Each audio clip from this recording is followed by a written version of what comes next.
What happens when the name you build for yourself becomes the thing that destroys your entire life? Because when you're young, especially where Tony Argent came from, you can get sucked into believing fear is the same as respect. And for a while, you think you've won. But Tony Argent didn't win. He lost 28 years of his life. 28 years behind bars after being convicted for murder. This isn't a man trying to make it sound glamorous. This is a man who lived the full consequence of that world. That old school environment where violence could become normal before you were even old enough to understand what normal was supposed to be.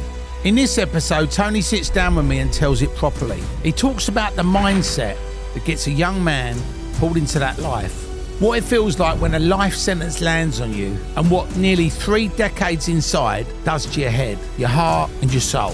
And the version of him that walked into that prison wasn't the version that came back out. Now he's out and about, he's speaking to young people, he's talking about prison reform. He's trying to stop the next kid from walking down the same road that cost him almost everything. When Tony explains the moment that finally made him change, you'll realise this story is much deeper than Gangland. It's about violence, it's about regret, it's about redemption. And it's about the price you pay when the streets convince you that being feared is better than being free. This one is powerful because Tony Argent didn't just survive prison, he had to survive the man that he used to be.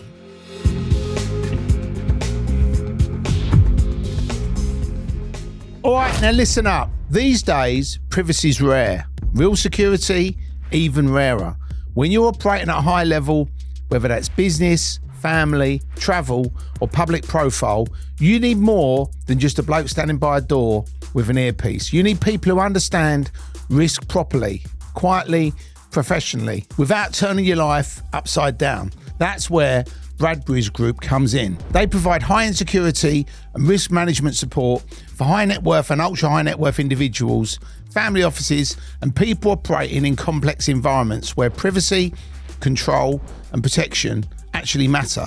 We're talking everything from personal protection officers and security drivers through to estate security, counter surveillance, incident response, private travel, concierge support, even super yacht and event security management. Just experienced professionals delivering the right level of support exactly when it's needed.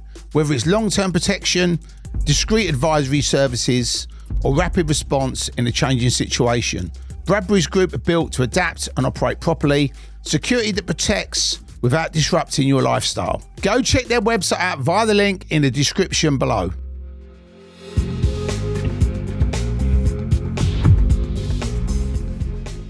Welcome back to the Criminal Connection podcast. My name's Terry Stone. Today, we've got an Underworld legend. He was actually a terroriser of people in the Underworld. Very violent man, been in and out of prison for violent offences, murder.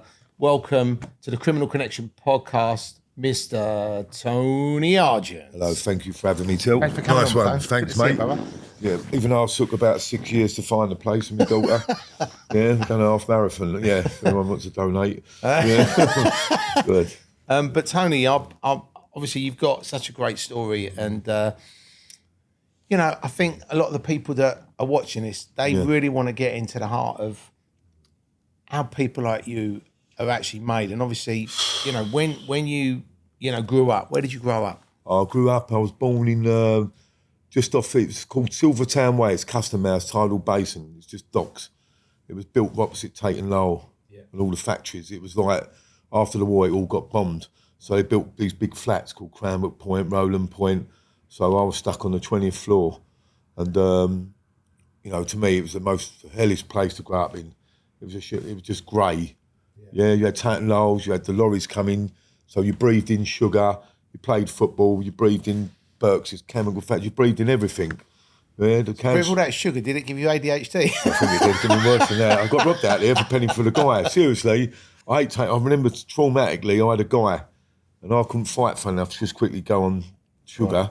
Right. And they come out with their wages. And these are trauma things that affected me all my life, and we can talk about them now, but they're the things that start you off like cognitive behaviour, called action, attitude and beliefs. That's what engraves you. And I'll never forget, I was sitting waiting for the guy, and these boys who used to bully me, the three of them, they come along and I thought, they punched ripped me guy's head off, pulled all the thing, and I went home. I'll never forget it, and my dad just like laughing, like, been beat up and had my money gone, yeah? So like, I wasn't that tough, like, I was crying, and his mum said, where's your guiding? She made it all the jumper, it broke my heart. Oh, you've got the mask. I know it sounds funny now. No, do you know something? That absolutely destroyed me, mate. I can't believe your dad was laughing. If that was me, I'd have actually wanted to go out there and find the kids and turn them upside down. No. But you know what, though? It's like, before I move on, I'm just going to quickly talk, because I'm going to crack on and get to another story. No. It's, I'll go when you just connect with me. Sorry, people. Yeah. It's just the way I am. Right. And I remember I didn't have a lot, and I had not a football league ball. I wasn't going to be the greatest footballer in the world, but I thought I was. We played on greens and that, and I remember the skinhead times was about 1982, 83, and my best friend was, I don't like to say my back friend, but he was my best friend. And I was getting chased every day by these glue sniffers. They used to terrify me, big boots on. So David, I remember just calling you David, you'll remember, and he jumped over the fence once, they got me ball, and they stabbed it. You got me? And I went home, yet again, my father was one night, he wouldn't have that. You couldn't be soft, yeah? So I went back anyway, I cried, ball's been stabbed. Years and years later, this is a true story, touches into my lifestyle. And this is where it starts from. People can think, wow, that far back. I remembered that, man. And many years later, I'm in the pub. Anyway, completely fucking, hammered, I used to hate all the bravado of everyone thinking, who's this one, shake his hand. I think, no disrespect using this word, I didn't give a fuck for no one, mate, to be fair. I thought it's all bollocks, got me? And he come in the pub one night, he went, hello, Tone. Obviously not a skinhead no more, grown man. I went, oh, hello, there's packs in there, like me. He said, I've just come back to the area. He went, remember me? I went, yeah, he went, David, blah, blah, blah. I went, yeah, that's right. I won't say no, because I'm not like that, I'm going to assassinate him.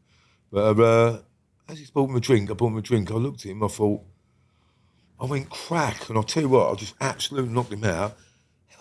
What's that about, So my brother went, Tom, what happened to the house to come and get a cab, left him? He went, what's that about? I went, that's the geezer who stabbed me ball, mate. He went, fucking what?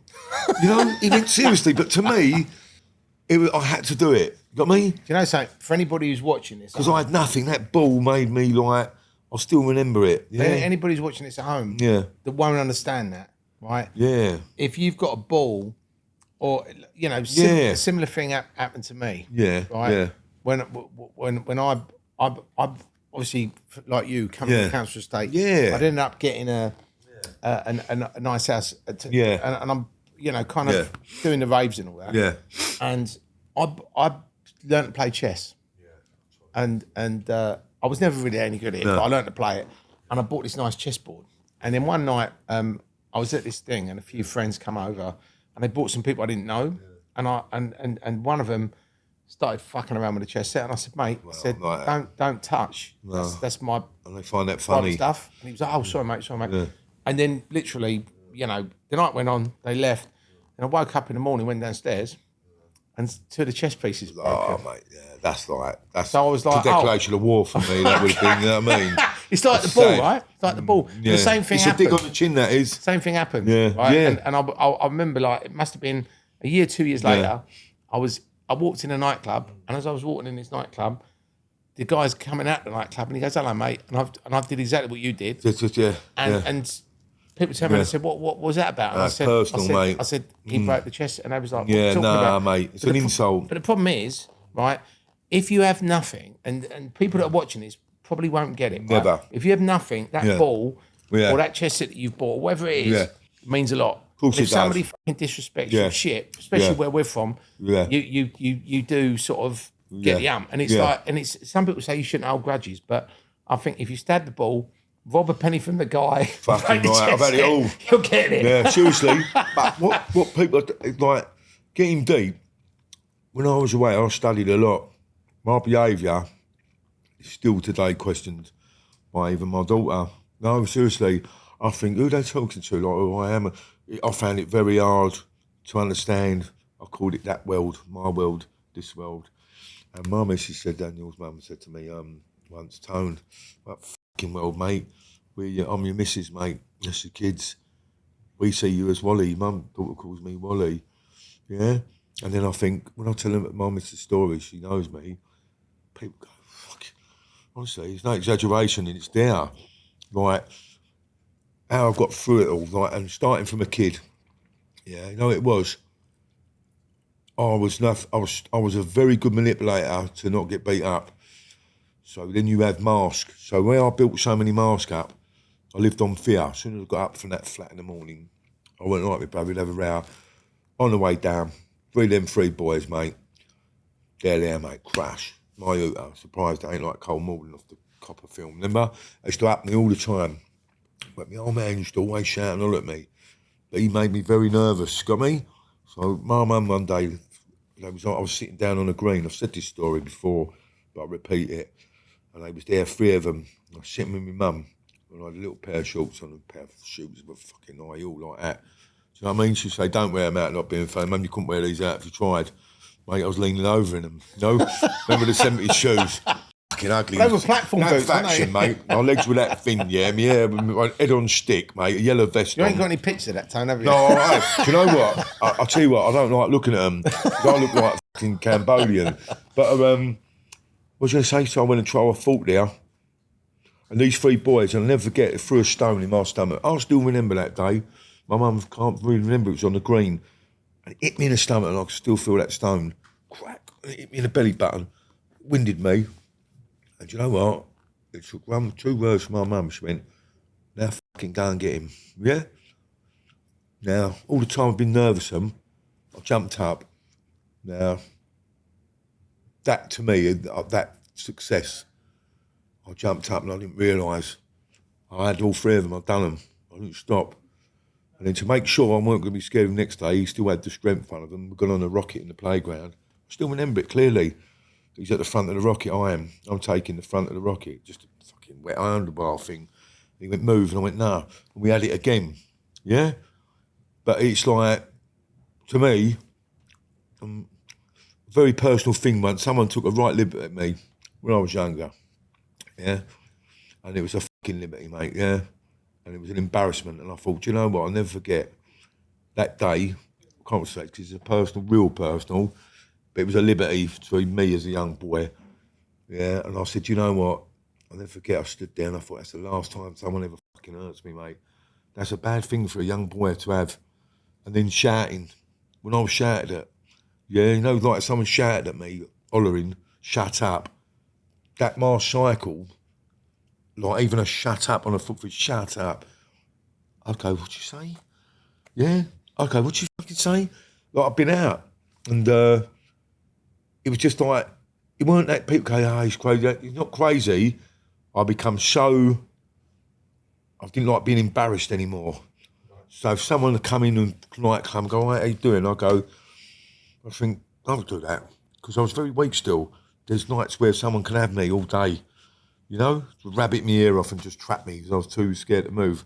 And then another time I'll just go, I've been at a bar and I totally lost it. I know it sounds like if you can understand the track we're going on, it's all to do, am I on track with you? It's Absolutely. all to do with, my triggers were, I can see in the camera, the only person, I ain't embarrassed no more because I can sit in front of my daughter, which means more to me than anyone. Got me? Got a couple of friends, that's about it. Yeah? Who actually are committed for you. Because to me, I am a person who's like, I try and be honourable, I was. Yeah? I was always law. I was always in prison. Yeah? I know what it is.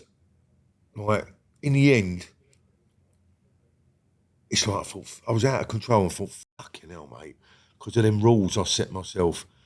Yeah? Because, listen, I'm not a tough, I ain't scared to say on the camera in front of my daughter, I ain't scared of no one, I'm scared of myself. Because, you know, I can be as nice as pie, but I hate rude people. And I hate people that talk down to you or talk wrong to you, you know. But now I've learned, in life now, I take it a bit easier. I don't go out. Yeah, I don't go out because, yeah, I still, like, I ain't going to say, oh, I'm always an high risk. And I know I am. Yeah, it don't matter, I could sit here and create my story, say not to be in trouble. This is what these young people got to learn. It's the pressure of making them words for yourself. Like if I'm with my daughter once, if my daughter remembers sitting there, we was at McDonald's once and I was somewhere with her from prison, we got out, took a McDonald's and this geezer pulled round in a car to McDonald's and put his bumper up, then with some kids, yeah? But where you're dressed in this is how I looked at it, where I'm dressed in poxy steel cap boots, what I didn't want to be, working from prison, yeah? People see you differently, and he also I said, and I went, what are you fucking doing, you idiot, mate? So as I went back with my kids and my daughter, this geezer, I recognised him, he went, no, big fucking geezer, probably one of like, I don't know, big as fucking Pat Tate kind of in the car, wasn't he? Or thing, he jumped down the window, he went, oi, is that aimed at me, mate? I thought, Dan, hold that fucking jacket, Ivis. I went, yeah, you're due for me, mate. Now, this is the risk, but even though my daughter was there, my daughter would have had it as well. Because, you know what, that kind of man, you ain't aiming me. I don't say that in front of your daughter.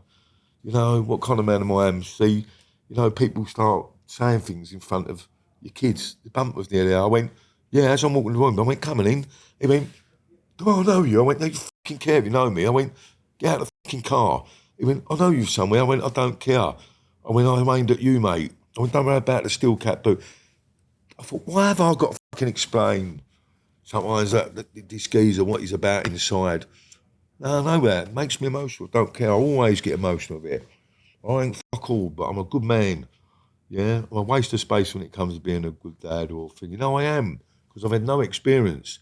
You understand But that's me? the problem. If you're brought up on a council estate with nothing, and like you said, you've been bullied, you've been terrorised as you're growing up, you become a product of your environment. And then you get to... They say it ain't to do with the environment. It fucking is. Absolutely. And I genuinely think... And so people don't like that. They say it's justification. They say Alan Sugar grew up poor. Well, fucking well done, Alan Sugar. If you've got a spare bit of cash, I'd like a nice minibus. No, I mean that. No, like a camper van, yeah?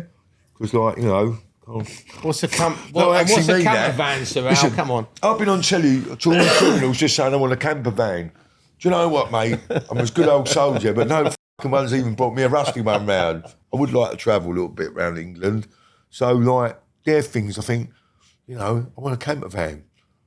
I just like the simple things in life, yeah? But now, it's like, I've come out and my stories is spectacular, and it ain't like to anyone I've offended because, you know, I'm not going to sit here and lie. You know, some people it's never bothered me if I clumped, and I will happily say that. But, you know, when it comes to like murder, and now I'm starting to look at the life. No, seriously, when I go to a pub, people get shot and that, they go, hey, do you know about Johnny? He got shot in the foot. Yeah? And you laugh. Like, I remember my mate got shot in the toe. And he was an older gangster, and he's dead now, so I can say I burgled his pub when he was young. He went to the Tony Simpson fight. I asked myself up there, Mark Cater. So we've gone in a pub, and he was a bit of a gangster back in the 80s. So also later on in life, I was sitting with him, and I thought he could see through my eyes that it was me. He went, do you know what, son? He went, I thought I was going to sell him, but I thought, won't. He went, I'd like to get hold of the c***, rub my pub, Tony. You remember that pub? I went, yeah. He went, do you know what really f***ing me off? I went, what's that, Jim? I thought, can he see his pub? Because, you know, like, he went, they went upstairs and licked me fucking suits, yeah? Because we're poor. We had his clobber on next day. Do you know? He went and licked me fucking, like, we had one geezer when we had these shirts on. They come down to there, Lacoste, oh, the moody ones and that. Get up to a bird, mate, it's like a skirt. But you felt $1 million. Because, you know, that's all you had. Well, it was all Lacoste and Sassini, wasn't it? Yeah. White cords, mate. Fucking Adonia. Wearing them so tight. Fucking hell, mate. Jesus. Kickers on with all the tags. Because we never had nothing. You know? So you've obviously got to that point, right? Them rules, I'm sorry, I'll drift off there. Them rules, like, see kids today, it's like, I've got a grandson. Let me tell you what, mate. Be careful what you try and do with a kid. Like, see me, I was always called, like, listen, long back, and I was never taken seriously, and that's what I didn't like as a kid. So tormenting you as a kid, even family members, get up, you silly pan. See that become offensive to me, yeah? And, you know, later in life, like my father, he used to think I was a bit of a soft child, not being personal. I don't think I was ever his favourite, because we, you know, I'm jumping around dancing the top of the pub. One of these kind of thing. You know what I mean? And I always used to say I'm telling mummy. That was my nickname, yeah? I'm telling. But taking fun out. See, my grandkid, I want him to box. He's a terrific boxer. But you know what? I don't want to you can't make him be, right? You know, he's going through a little bit of stuff now. And our people would expect me to go, see what you got to do, you got to get into him. It ain't what he wants to be told. Yeah, it's just confidence building. It's hard for me because when I talk to my grandson, obviously, I started to learn, and the way I talk to him, mate, he's like, yeah, sometimes he meant, like, he's absolutely like, you can't believe the comparison of the worlds, and I don't want him to fight with it. It's like, it's hard, yeah, because he's a deep thinker like me, and I can see it weighs on him. This is what I know, I can see it. And I have to be careful with him not to push. Because if you push, yeah, you'll create something you shouldn't create. And it does.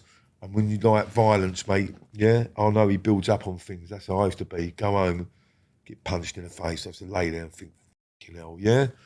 Yeah, or embarrassed, yeah? Bat your slippers on, or they're cheap training, you got me? But he's, I said, listen, it's hard for him, but I won't direct him away where he's got to say, you've got to go out and go crash, yeah? Because, come on, mate. Well, I think the problem now is, I mean, when we grew up, You've got to talk to people, kids. That's all you've got to do. Different world. Yeah, you've got to, look, you can't start saying you've got to learn to do this or do that. I didn't want to hear that when I was a kid. Sometimes I just want something to put, like, listen to you. Yeah. I think kids still want to be heard. They want to be encouraged. They want to be told they can achieve whatever they want. Yeah, exactly. And I think the problem is, like, when we grew up, you're a little bit older than me, but not by very much, only a few years. But when you grew up in the 70s and the 80s, you know, it was different to how it is now. Yeah. And I think, obviously, there was no CCTV. That's fucking hell, no. And we should take shops. I used to do shop. I tell you what, no CCTV. I come out of prison, 5 years ago. Even the doorbell rings now. They go, what do you want, mate? Ding, ding, ding. Stand there. I mean, like, you know, they say there's not many murders in England no more. You know why? There's too many cameras. Otherwise, you know. But going back to what we was talking about earlier, when you was, because it's all about childhood. Yeah, but that's what I'm simply saying. From the growth from that kid's moulding time, your moulding. You look, when you were sitting here now, I know, like you say, there's things that you will, if you like subconsciously think, sometimes it come up and you think a lot. You think, why don't I simply remember them days? Like you can, like from a kid, you can remember something. And I think you tend to remember either things that were really great or things that were really bad. Yeah. And the rest of it just disappears. Yeah. You know what I mean? And I think as humans, things that are hurtful or traumatic stays with you. Yeah. And I think when you grew up, obviously, when you got to that point, you went, these are the rules. I'm not taking any more shit. If it takes any bits with me, I'm going to put it on them. Yes. At that point, when did you start? Yeah, because obviously you were destined for crime, basically, because you ended up obviously. If I told you this story, this is a true story, right? I was a young kid. I went to detention centre, and I learned straight away. I went there and I just watched Scum. Remember Scum? Yeah. And fucking Who's was like, daddy? See that? Yeah. It was exactly like that. And I got there and I got on with some older boys. And straight away I got the prison game. When you walk in there and these boys were on the van. I didn't smoke, so I'm a young boy. But I watched them go, yo, give me 2 smokes. These 2 men in caught in a green van said nothing. All the way, and we were driving here to Great Yarmouth all Sunday.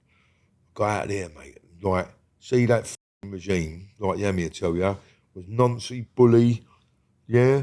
So what I'm going to go wrong here now, if this place is short, sharp and shop, they called it, it was the biggest fucking liberty-taking, bullying nonsense thing you could ever, yeah?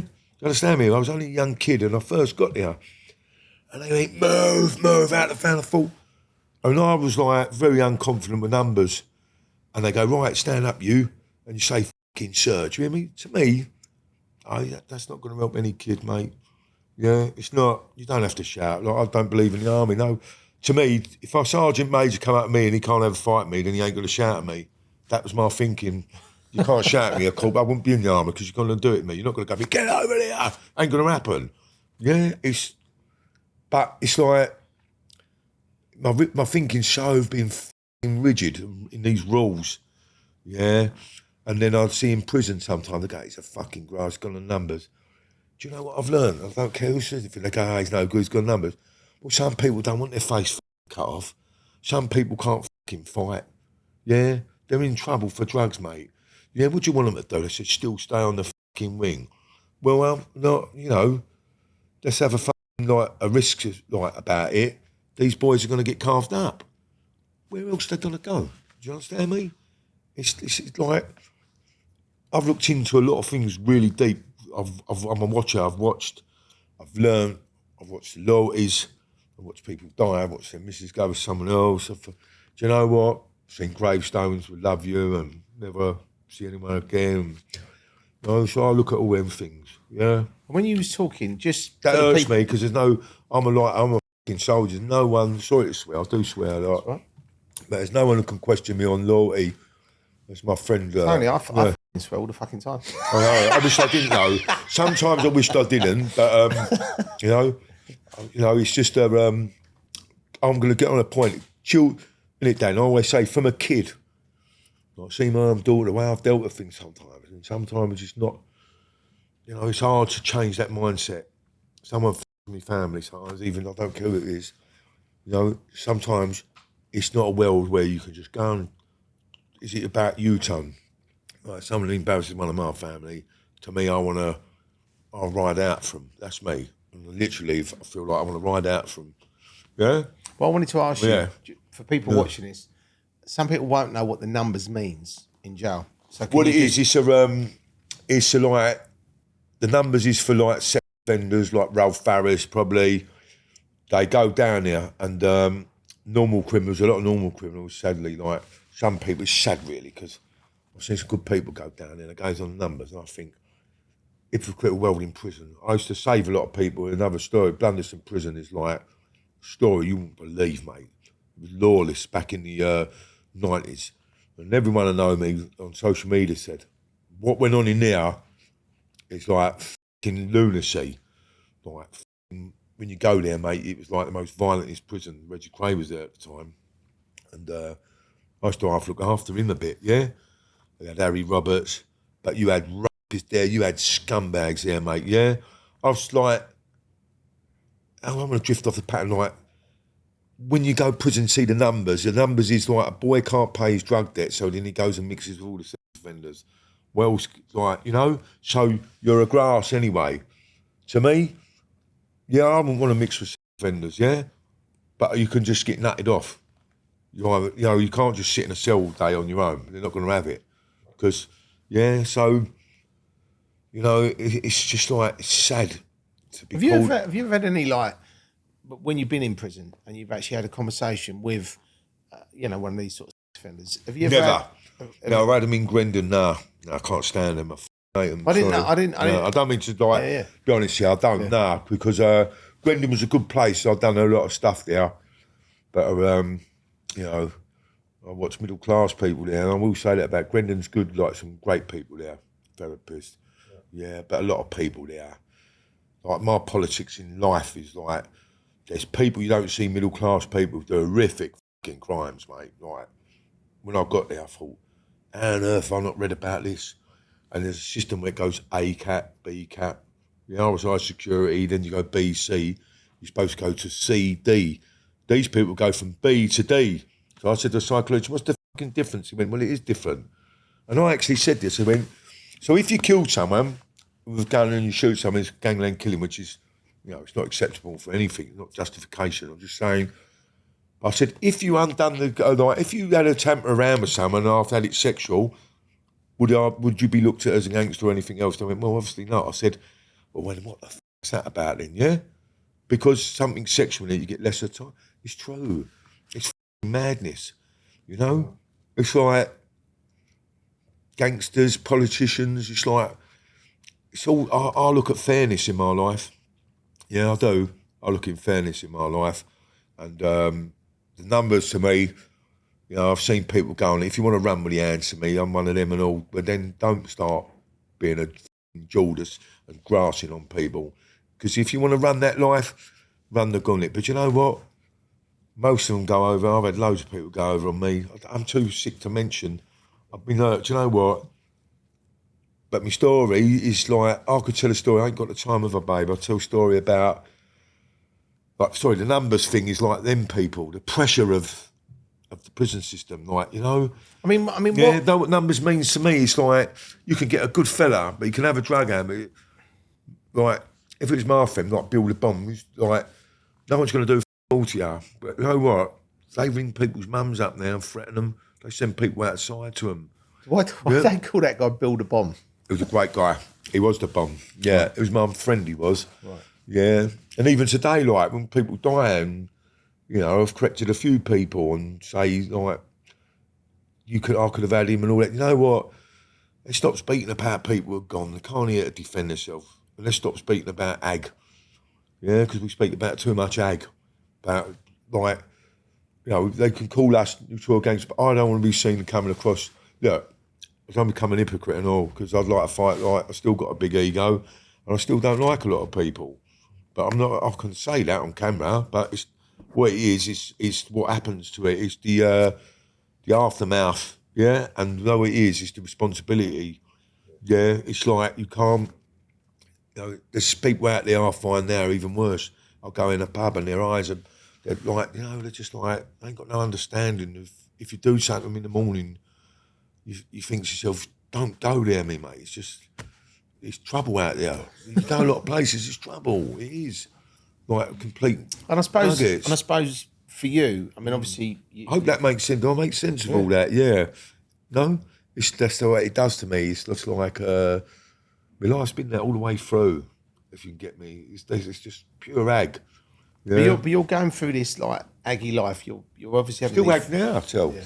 Still ag now, the problem tell. is now, because you've got... But my list ain't as big as a list for my kids, tell. You know? Right. If I wanted to go, look, a geezer said, Tony Bauer said to me once from the Peacock Gym, he said, Tone, I like to stop getting even with those who have hurt you, start getting even with those who have been there for you. You know, what a great saying. I love that. Do you know that saying? Yeah, just absolutely beautiful. I love a philosophy word. I love words because they're short, yeah?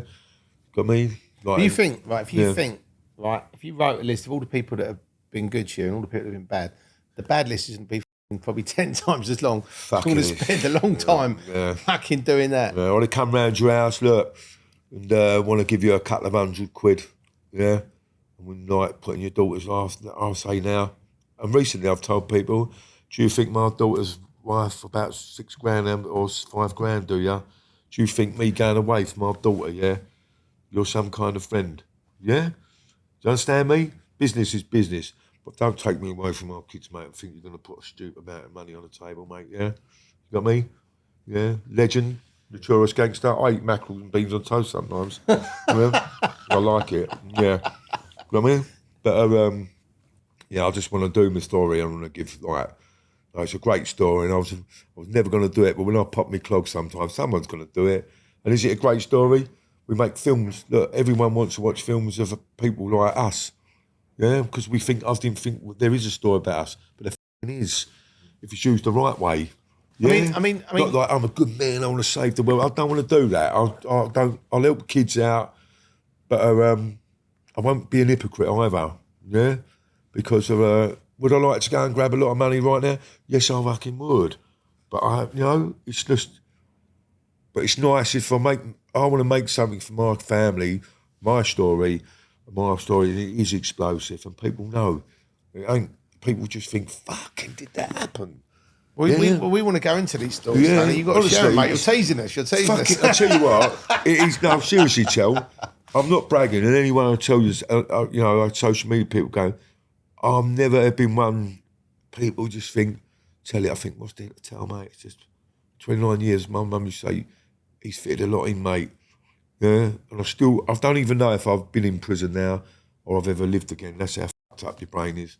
I went away. No, seriously, I go away sometimes, and the worst thing is now, right, and it's ain't an ego thing. And this is the truth, Tell, I never lie, because some people go, scared of them men. There's a lot of you fucking scared of me, and you know it. So I don't sit on telly, that's not an ego thing. I don't care how many people want to view it. I ain't scared, and I'm a real man. Yeah, I've had enough of you. I know what it is. It's hard to. I think like when you got your family, I realised when I come out and I knew I had my family.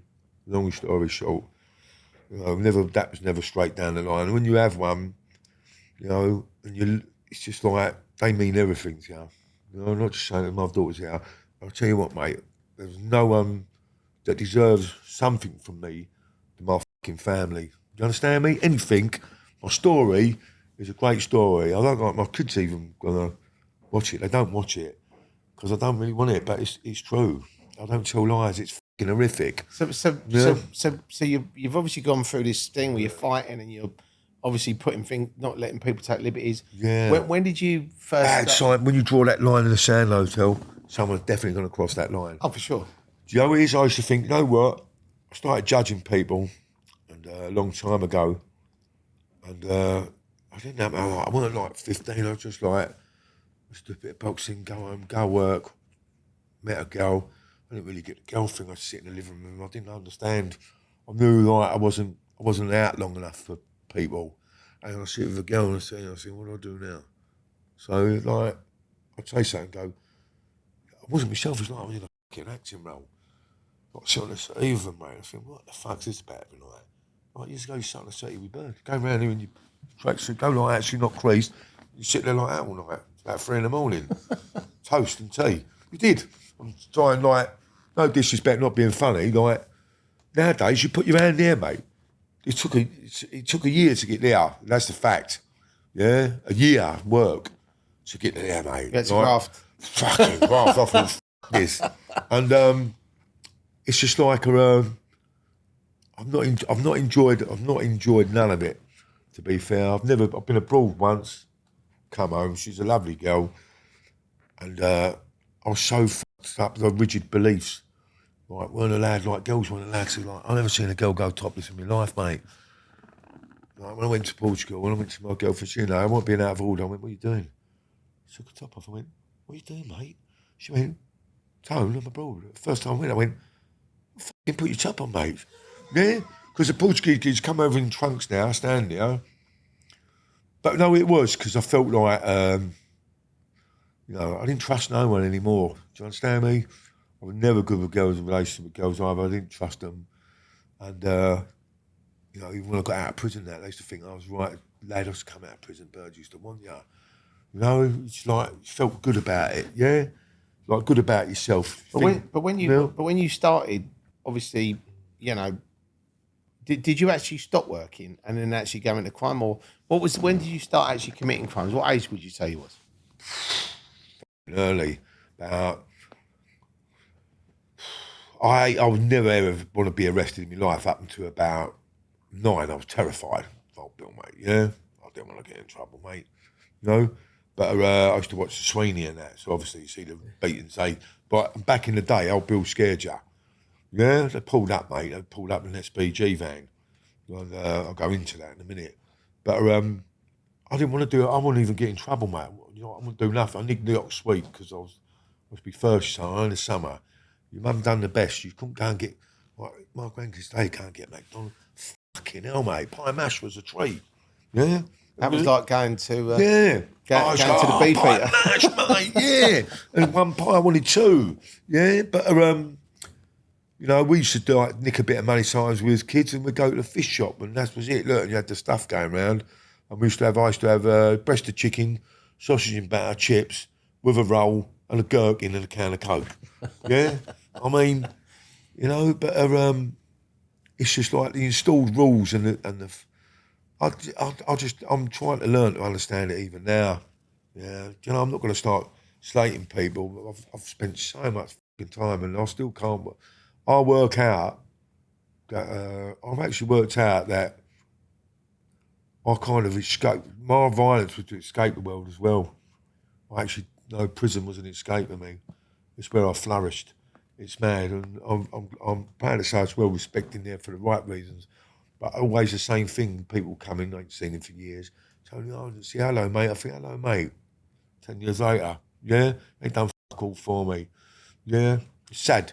Yeah, they go, oh, hello, Tom. Nice to meet you again. I think, sorry, I didn't know. I've been looked after by, some good people. And that's what kept me going. And I had a dream to get out. And when I got out 5 years ago, tell you what, mate, it's fucking hard, mate, a reality check. You know what I mean? I see it always like, I'm going to be successful, do this, travel the world, put a map on myself, what I was going to go to Japan, take my daughter here, go here. I can't go fucking nowhere. You know what I mean?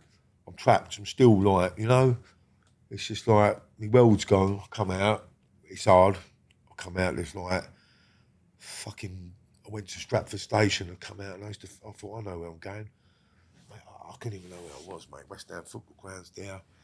It's just like, it's a long time. It's fucking, to spend my life in prison. It's just to like get out and like, enjoy it, come out and then just think, before I knew it, the time had gone where I weren't being younger. I used to look in the mirror and I was 14, and I always knew I couldn't shave. And as I looked in this mirror, I actually said to my mother, do you know what? I looked in that mirror and I thought, I'm never going to have it like everyone else has it. Like flop wallpaper, everyone got a flat and a crossbow. I thought, do you know what? As I got older, I thought, I ain't going to get that because I just didn't get it. Everyone was fucking knocking out 20 babies and fucking like, yeah. But I think I wanted that. I would have loved to have been there from the beginning of my daughter. But before you ended up in prison, yeah. What I'm really interested in is what led you to the prison. What did you sort of run in a gang, or was you just like a one-man band? I ran in a gang for years as a youngster, and like we used to get on the trains, and that's when it started for me because I was like a good boy going to work. And all that was a fucking joke. No, Dad get you up for work every fucking morning, mate. I didn't like work, mate. Yes, I went down the market stall, Petticoat Lane, 50 fucking quid a week. You give your mum a rent, you eat a sandwich, you got a school left. Seriously, mate, freezing me fucking bollocks off on there. Toes are hurting, the slush days. Yeah, the good old days. So I was like, I met some boys and girls. I see girls in that, and I was thinking, go home early, do a bit of boxing, go home, let's go to the boxing gym. But right, I just like I like adventure. Yeah, I used to want to, go on the riverbank, and I lived in a fancy world because it was my escapism. I just like to enjoy myself, So when you was in this gang, what was the things you were doing? Was you? No, it was naughty really. We was a young gang. Like some of them now, I mean, they messaged me, a few of us. We was like, that was my everything, that gang. When I first started, it was a bit of unity. Like a family? Family, yeah. It was family, and it was one other person than me who we used to argue a lot because, my half joined their half, but we used to go up, I know this sounds really mad, like we'd go out to Essex. Like Essex was the place for us, yeah. People had I remember when we went to school, we went from Canning Town to play a football team in Essex. They come to Canning Town in a coach, the tables in the school. And these boys were like fucking like men, mate. They looked healthy. Because honestly, we looked terrible. And then we went to we smashed their coach got smashed up on a school thingy. And then we went to them in a comma van. And I pulled up, mate, in this school. I thought, fucking look at this school, football pitches. We had a horrible blue kit on, itchy, with mauve socks. We couldn't all miss kit. They come out in absolutely AC Milan fucking football kit on, mate. Yeah, it's just I just fucking, even the school life was fucking low. I didn't even want to be in school. It's just I knew I wasn't academically bright, but I was really IQ'dly knowed. I like to, I become fucking a wanderer watching everything go on too much. It's a skill, it's a gift. Be careful not to look into everyone because it fucks you. Yeah? Because you're waiting for everyone to just fuck you. It's like you're waiting for everyone to go, you're prop, and then fuck you. Yeah? It's not if, it's when. So it's best to get hurt by the people who love you than the people who don't love you. Because we're all going to hurt sometimes. But my bar has been too high. And I've learnt that my bar ain't fucking high as what I want sometimes. You know what I mean? Yeah. I just, if someone said they love me, I want them to love me. Simple as that. Love's a big word for me. I don't really like love. I like loyalty. Someone says to me, look, if I said to someone, did you do that last night? No matter how bad it is, tell me, and it makes me feel a lot better. Yeah, because we hold lies and people lie. You know, it's nothing's real to me. It's sad. You know what going on the harping on that one? I like realness, you know? Yeah. Yeah. If I come out, does anyone know me nothing? No one knows me nothing. Yeah. No one knows me nothing. No one asked me to pull a trigger. No one asked me to do that. Yeah. And the people who I've helped, I don't want to go on about them. Listen, I look in the camera all the time. I say, they know if I'm like this. Like, I don't mean it like this. If it weren't for my kids and my daughter, I don't want to give them people any more time, but I'll still hold them in contempt, mate. Yeah, because it hurts, mate. When you go to prison, let me tell you what, it fucking absolutely. So when you obviously did that stint in the detention centre. Yeah. And then that's when I hit authority straight away. Then. Right. Yeah. Once they started smashing me about in there, mate, and I went to this dome gym and I see these boys. And I'll tell you what, for a young boy, I was in this dorm and all of a sudden he locked me away. Then you hear, look, when you're a young man, like, and you ain't been there before, and you hear loads of people looking through your flat, yo, where you from, man? Yeah, and all that. And you try and hold yourself big, and you go, yeah, I'm from East London. And they go, I'm from Basildon. So the Basildon and East London, you kept together. But I remember the bullying and the fucking went on in there. It was unbelievable, mate, yeah? So, like, a screw would say, so I met some good prison officers. They're not all bad. I've had some real good runs, so I'm not going to slag the system off. I remember a screw, if someone done something wrong, they'd go, right, you lose association tonight, Williams is to blame. And they beat the fuck out of him. So I remember first saying, no, leave him alone. Got me? And they went, no, let's go and beat him. So I thought, how's this reform when you fucking like, that's when I become to hate everything. Yeah? And then the bird leaves you in there, that's even worse. Yeah, it's like at that age, you get left to come out and met someone else. Do you know what, mate? You think, fucking hell. Because this, you know, you think you do right for everyone. I always wanted to do right for everyone. I wanted to be liked. You know what I mean? But the only people I want to be liked now is people like, I do care about being liked, but I've always done things for too many people and wasted my life doing it, you know? And a lot of my stuff ain't my stuff, it's been other people's stuff. That's a fact. So when you were running with this gang, yeah, what were the sort of things you were doing to make money? Well, we'd go, what we'd do, we'd go in a shop, we'd go in a sports shop then, we'd go up Romford Market, and we used to be about, like, what, 8-handed, but naughty. And like, there weren't cameras in sports shops then, so we'd go in, and then you see a young assistant, you did. I feel sorry for them people as it go now, because we were different boys. We'd go up Romford, and you see a young boy behind him, he's going there, and I say, show him a bottle of ammonia, you know, in our sleeve. That's powerful, mate, like squirt. I say, listen, mate, just, you here on your own? I go, yeah, manager's out, mate. I go, listen, we'll start trying that. And I go, listen, ain't your stuff. I went, listen, we're going to take it, mate, yeah? I said, don't worry, you ain't going to take that. I go, no. And like, we just walk out the shop and just cane it. You know what I mean? It's just like, or we just go and rob people on the train. Sounds bad, but when you ain't got nothing, I'll tell you what, it sounds bad because it is bad, but we get on a train, we want an earner. So we go up the West End, we're just on the tube, and we go along, walk along, mate, and all of a sudden, like, sounds mad, it's madness. We see someone, I go, yeah, like, he's got something, that's worth saying. Doesn't matter what it was, crack, you hit someone, you took that, it's just, or we go, can we take a picture for you, mate? No little cameras in them days. I go, yeah, they go, take a picture for us. I go, yeah, and then we just have their camera off. You got me? Or just up people, or... Right. So we rob anyone. If there was on a train, you had grown men sometimes with your girlfriend, and we'd sit opposite them like that. I'll never forget. If we liked something, they look at us as kids and like that, the Burberry jumper on. We took it in turns what we're having. Or we go down and smash a shop. Just put a brick through a shop window. This is true. Alarm gang. We pick our jeans, grab them, and pick our tops up. Like we all go smashing in. Because we just was anything and anything we'd have. Right. Yeah. So you went from doing street robberies to robbing shops, and then obviously violence. Did you get into the van raiding as well? Well, yeah. That was a big thing, wasn't it? Fucking hell, mate, yeah. I don't want to say too much. Yeah, no. No, but yeah, but crime was like, I look back now and perhaps there is funny stories. I never forget, we used to do, I can't say where, but we used to have a regular occurrence on a Sunday night.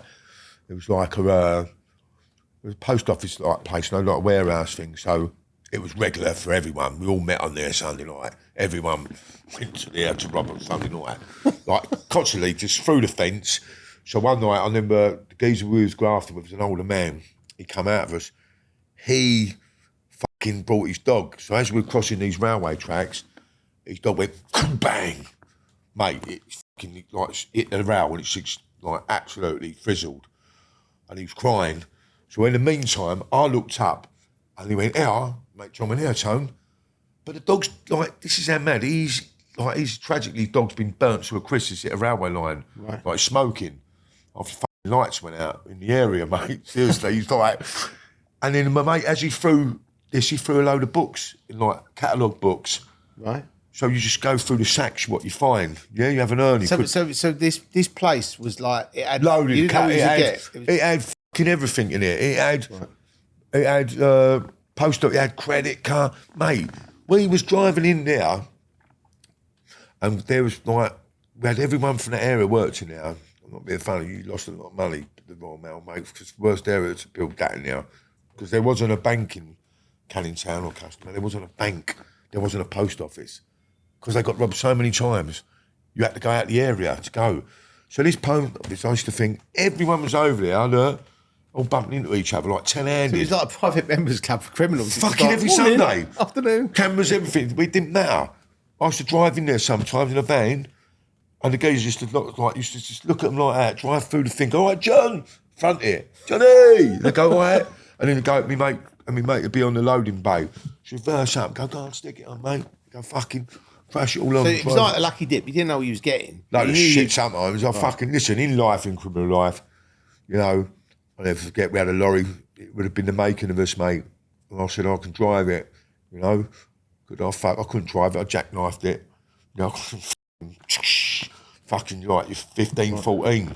Yeah? But, you know, we... So I've got something just come to me, right? Yeah. And I don't know why I've just thought this, but you're doing this robbery, right? Yeah. And the guy's bought his dog for whatever reason. The dog's got fucking electrocuted. No, listen. The train track. What did he do with the dog? Did he just leave it there, or did he take it away? No, he fucking cried. He was going to get nicked. I said, listen, you got to leave the dog there, mate. I was going to say, because if you'd have because touched he the dog, bill was coming because the row, the dog was stuck. It was smouldering. And another time we done the same thing, the same geezer. He said, I tell you what, we cut that shop's alarm system. This is a true story. I went, yeah? Fucking hell, he got these bolt cutters. I'll never forget it. Are they funny stories? I think it's fun because you wouldn't write this. And he was like, I thought I'd always be a thief. This is like growing up, I thought I'm never going to be violent. I love thieving, but I didn't like thieving. It's late night. Sometimes you get good gear, leather shops, all right. You know, you go there, you just cut the shutters off in them days. Loved it. Yeah, got entrance there, planned, all on the CBs. Yeah, all clear. You go straight through the shop. Alarm squirted up. Yeah, so you're in there and you put your sheets down, throw your leather gear out, get caught on the window, you're gone. Yeah, it's like that's how shops were. Like a military operation. Brilliant, yeah. But so what happened with the bolt cutters then? When he seriously, and this geezers was the third time he didn't like me anymore. The third time, so I take it you were laughing at his dog, and then no, I've tried not to, but no, I got knocked out. The books come down. Right. As I looked up, they was heavy. He went, mind. They hit me, took my arms away. It's a sack full of encyclopedias. Right. Like threw it over, and I'm putting my arms out for it. He knocked the fuck out of me. So just to be clear, Tony Argent was knocked unconscious by a stack of Britannia encyclopedias. Mate, you should pay good money for them. Listen, I'm telling you. But do you know what? And then like looking back as a child, and he got these bolt clubs, and I thought he was a top villain because he's about 54. He's come out of all us youngsters, got to be at work. Yeah? He go, you sure? We should just get him out to use his motor. And one night I said, can we use your motor? He went, why? I went, it's a snout place, it's good. He went, and he had this roll up, this old guy. And he went, you sure? And I lied. I went, no, them shutters are going, mate. The snout's right behind them. Yeah? Well, pot luck. Well, I was saying, you sure they're going to go? I went, yeah. And as we reversed, mate, fuck me, with the shutters. My neck nearly broke. We're buckled up. They didn't even budge the shutters. The alarm's going off. But he was a man, a character, that sometimes we did hit it off. and he got the bulk robbers once, and I thought he was a legend thief, and I looked up to him, and I thought, guy's crazy, and he undone this electrical box in this area, seriously, bang to cut the system out of the alarm, he reckoned, to the shop. Fucking hell, mate, he took half of East London out, mate, and then he killed himself. Like, he actually mate, died? I swear to God, he nearly did. He went crash, and as he bolted them, he went, mate, it's fucking So like... he hasn't had much luck. His dog's died. No, listen, this is true Electricity, story. and then he's fucking got it as well. Seriously, he moved away to Basingstoke in the end, I think, get away from us.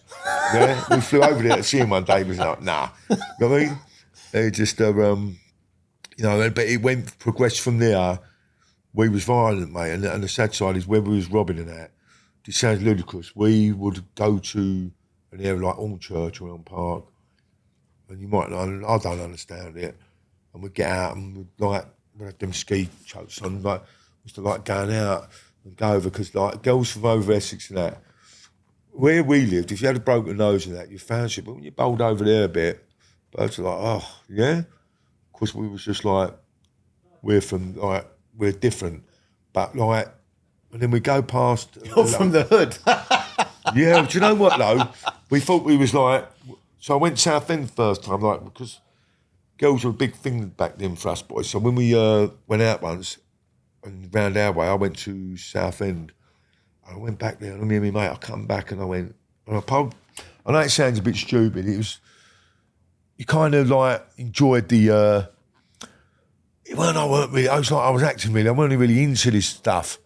But I'd go past the burn that we was at Southend, used to have the go-karts, and then we're going like, all right? Spur went, yeah. I went, yeah. She went, yeah, come here. I thought, what? So anyway, cut a long story short, for me, I went back to the area and went to the rest of the gang. Fucking hell, I went, you got to fucking come here, mate. It's like the land of glory, British Rail train. I went there, fucking like it's happening, mate. Yeah, it's no waiting was game. the place, yeah. Yeah, these girls are like proper, and it frightened us, yeah, because they were putting it on us. But we, so was it a good life?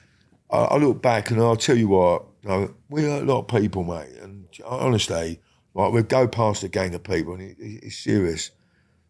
I think it's just make-up in us boys. Then it's like sad, and there'd be boys at a shops parade from all church saying, we walk past, and I'm telling you, it was just, walk past, go, who are you looking at, mate? Crap. Do you know what? It's mindless fucking violence, mate. And we're hurting, like, there's things happening, like people getting cut. We go home and like, I think, fucking hell, mate, what are we doing?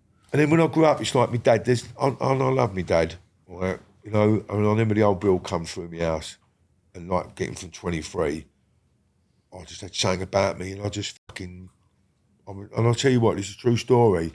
It's ain't a joke. I mean, I'm not big. I'm telling you what, I was such a fucking loose cannon. I was so like, if I would have kept the head with 23, I'd have been a multi-millionaire. I know I would have been, but I wasn't into it. I wasn't into it. I looked after people, the rest of that. But in the end, I emptied places.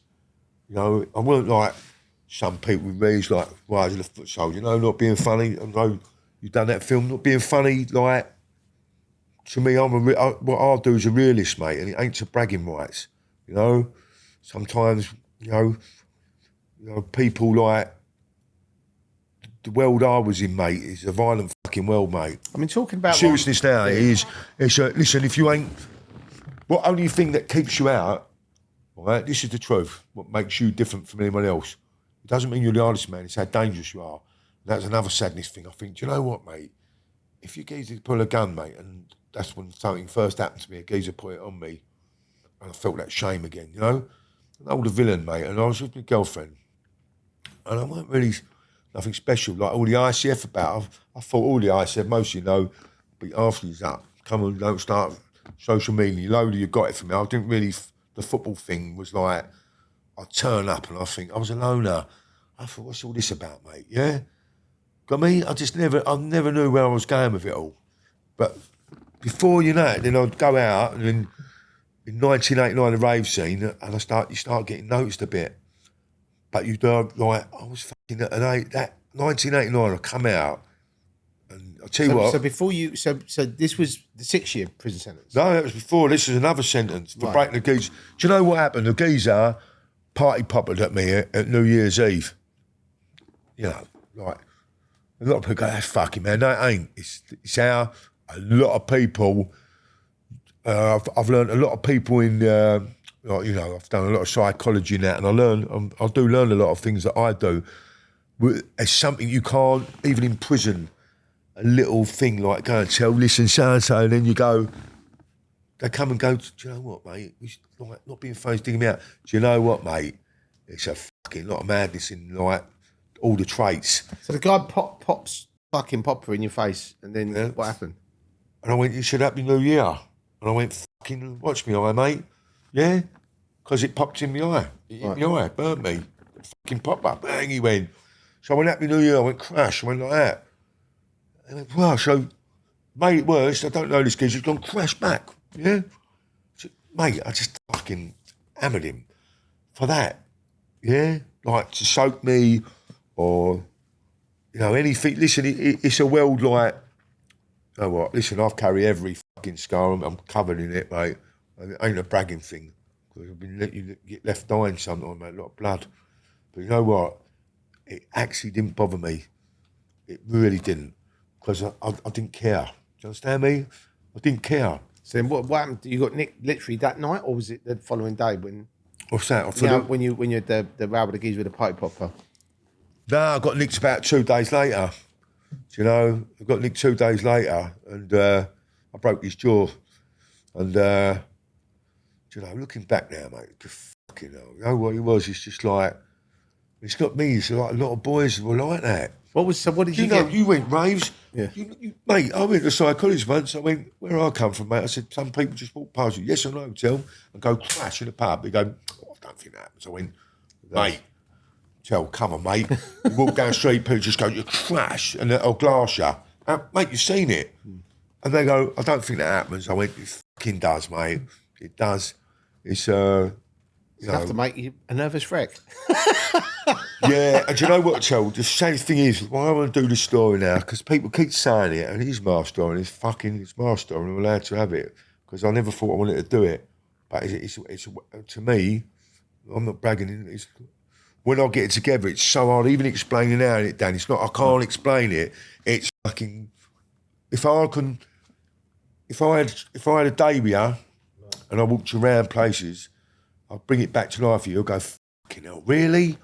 You got me? It's like you would not believe. You're doing a good job, Tony. You're getting through it. So you that charge you had, was that GBH Section 18? Yeah, Section 18, yeah. And how long did you get for that? About a year, I think. Yeah, about a year. But then you went in, and then when you come out, it was 89. Yeah.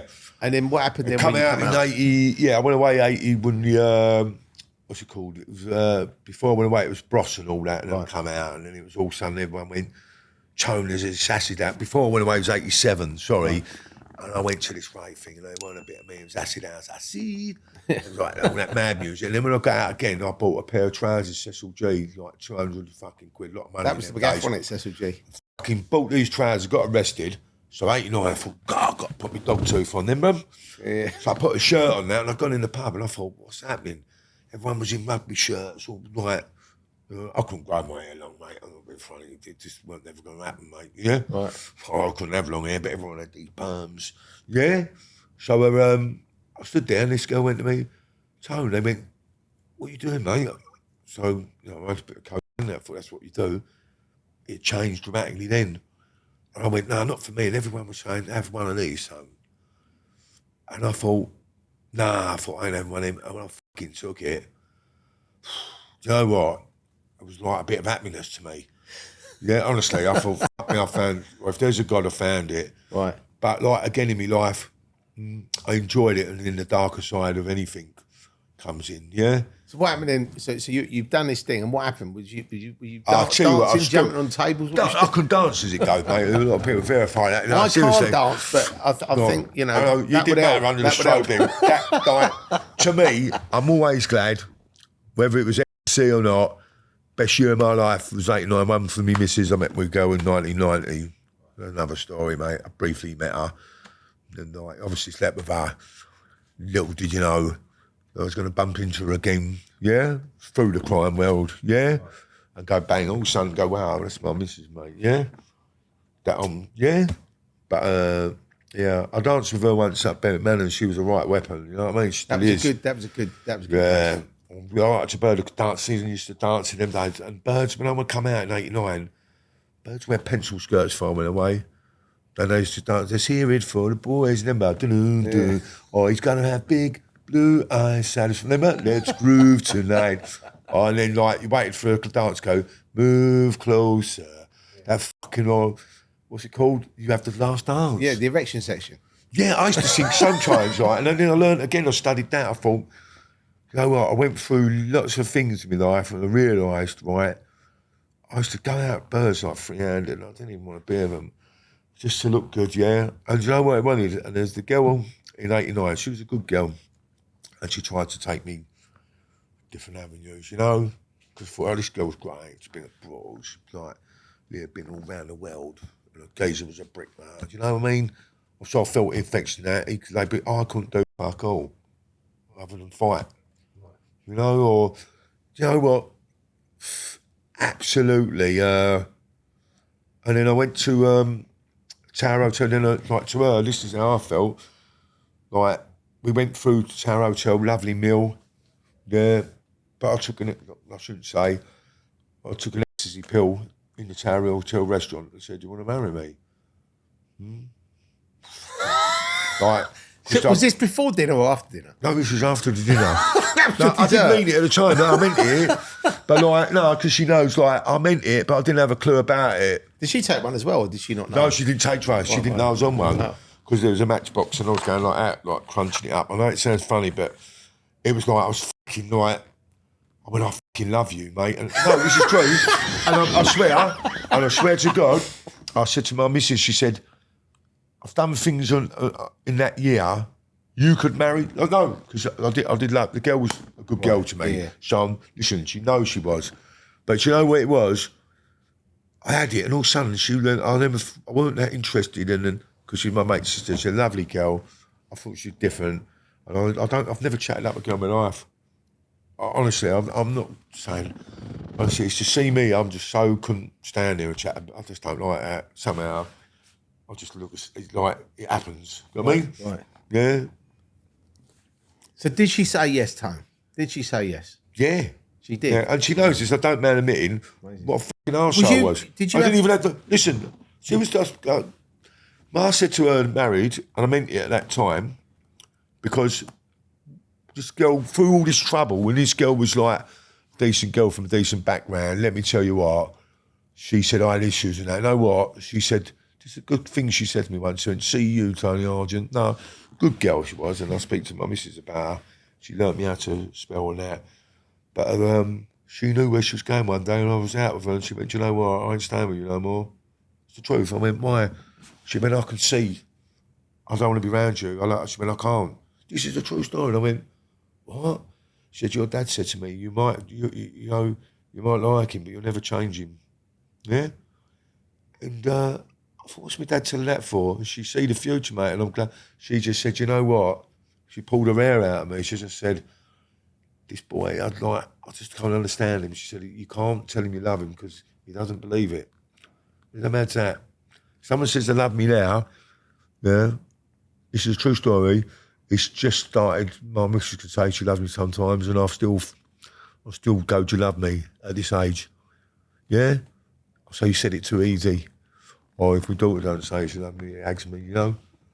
I have to say I love you, yeah, too. Because they love their mum all the time, didn't they? Yeah. But, well, I've always found, like, with kids, because how many kids you got in? One kid, yeah. I had a kid from another girl, one bit died, but no disrespect to anyone, mate. I don't see that. You might say that I was for God's blessings. Sometimes things happen for a reason, so I'm not going to say, oh, it broke my heart on that, because if I said that, people might think I'm cruel now. It didn't break my heart. It was just a good decision in life that other kid wasn't born. You know what I mean? Because of, yeah, it's just, it's quite fucking sad, really. Because all I wanted is now, I'm here sitting here with you now. Know why? Because I don't have to. You can listen to all the people in the world who talk about my life. I know why it is. Well, It's because you love me and I love you, baby. true. Yeah, I love you too. I like that. Yeah, and I'll tell you what, it's easy to have an interview here. And though some viewers, people go, how did I do? I can't. I talk a lot because it's so fucking much. One fault for another. You can ask me a question. I always say I'm going to track. There ain't no fucking track. It leads into, my life's been quick and girls and, in the end I used to think, when I come out, I tell you what turned me bitter and all in that world. I come out after a long time and I was like in Blundeston prison then, mate. We're still raving. 1992, I got locked up, and if you wouldn't believe, in the prison, there was more drugs in there. There was people was selling crack. There was weapons, mate. It was I'm not lying to you. You could have a booze. We was having rave parties on the Two's Landing. Fact, that's a fact. Reggie Cray there and that, and was Reggie Cray a raver or not? No. I didn't know if he's I did a bit of Charlie once. He went right, but it was a funny story about him. I didn't really. He used to run down to the shower. He's not being funny. He was all right, but I just thought when I see him in prison, he's just to me. I'm not being funny. I thought I've read books about people, and I read gangster books, and I thought I'm not knocking anyone, but I thought, do you know what, mate? I was into all them people because you had nothing else to look up to. And I'll tell you what, it's my mum's fault. I watched a film called The Long Good Friday. Great movie. But my mum, for some reason, she don't know why, she called me in to watch it. And The Long Good Friday, I loved the music. And I thought, I loved it. This could be you, son. Yeah. No, seriously, listen, and if half of all people, villains, they all like The Godfather. Great movie. The people learned a lot from The Godfather. People might say, what? Lots of villains have learned from The Godfather. I did. I loved it. It was a true story, and you took it in about people who deceived him. Michael, how he come from the full front, yeah? But we do. I looked at it and I thought, you know what? I was in school. I never wanted to be a fireman, I think. I didn't have no direction, which is sad. I never knew where I wanted to be. You got me? But this is a true story. I wanted to be an actor when I was young. Not no one knows this either. I was told that I could have gone to an acting school because I really enjoyed drama. I fucking loved it and I was good at it, and I got an award. I got a big award for saying Best Actor, Young Actor of the Year. But you know it was? Ray Winston done it, but Joe me, it looked like you was not to be doing acting with the people you acted with.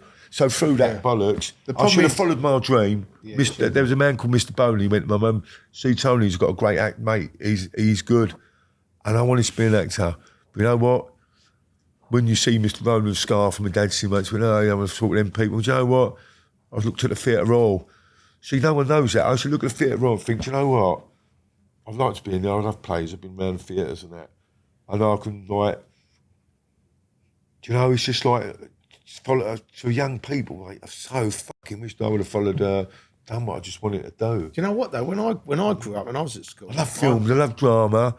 Yeah. I had the same thing where I felt typical cast that I couldn't do that. But the problem with drama in the 70s, if you was at school, was it was literally like if you was doing that at school, you were with the weirdos and freaks. Yes. Right? And obviously, and it was like, I know. And people look at you and you start talking to people that you actually acted with and at school, and I'm not going to say name, and people start saying, hey, what are you talking to them for? And all the cool, and this is just how it was, right? Why do we think like that? People, but I think the thing was, like, you weren't manly if you acted. That was it. It was a masculine thing. Like, real men didn't do drama. That was the... they fucking do it out there now, didn't they? They do it indoors without acting. They do drama. Do you know what, though? Genuinely. Half of criminal behaviour's all acting. Right. Half of it's a fucking front. It is. It's an act. Yeah? Because, like, to me, I think, like, I learned, like, someone says, like, if you don't do that or don't say blow your head off, you're either going to do that or not. So if you cut that out and just go, well, fucking do it then. Not many people come away with a lot less, wouldn't they? Because only they convince him that you're going to do it. And most people ain't going to blow you off on a robbery, are they? But they can still convince you acting. They will. So it's an act. Yeah, it is. It's an act. But, So you're in the 90s now. You've come out of jail. Yeah. Obviously, you spent a lot of time going in and out of jail, and then in I don't know if it was 90. When was you back out of jail? 93, 94? 95. Okay, Yeah. so you come back out of jail. Yeah. And That's when I knew things were different. Did you bump into? I mean, you mentioned Rise of the Foot Soldier there. Did you actually bump into the Essex boys? Yeah, of course I did. Yeah, and I never tell a lie. Like you know, people say, "Listen, f- me, I'll get room." Do you know what? I'm the biggest gunslinger in fucking England. The way the fucking social media says, you know, that's not fair on my kids either. Right. Because you know, you can say I shot the Mona Lisa or done that. Sorry, tell. People look at things on telly now and calling each other grasses and you know, I went on telly, I'll never go on telly. You know why? I ain't going to, it's not the wrong thing to do it, but fucking hell, mate, why not? It's my fucking story. I've had a shit life. And sometimes, if I get it out, it's like people, I can explain it and people just don't get it. I've seen a lot. I've done a lot. Listen, I've done so much. And the violence, listen, I bear every fucking scar. And this ain't egotistic. The more I've had it, and I'll tell you what, I've been dying deaf and I've been plunged in everything. It's no ego thing. And I used to it was never going to bother me. The emotional strength I had, you weren't that I was an arm man. Like, no disrespect, names like Lenny McLean. No, look, I'm here and there's no one who can odds me. It didn't bother me who you were because I didn't care how big you are on street fighters. I thought, well, I'll just get an equaliser. What are you going to do then? Because you're not going to go on a level with me on that level. But I thought, everyone knew it ain't that you're the best fighter. It's like, I was prepared to go the full way. Like, there aren't many people say they would, but there's not many fucking people would do that. And Paul Tiernan, my friend, if you don't mind speaking on Yammy's interview the other day, was on a podcast. And I wasn't proud of it, wasn't he? And Paul meant it the right way because he's changed his life around. And look at how so many of us are. And there's so many of out there go, fucking getting on telly. Do you know what, mate? I used to be one of them. You know, the only way my story will help my family out, and they're not interested in it. But I have.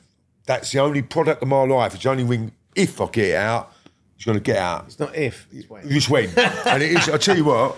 And I'm not bragging because you can look at social media. My life is like fucking chaos.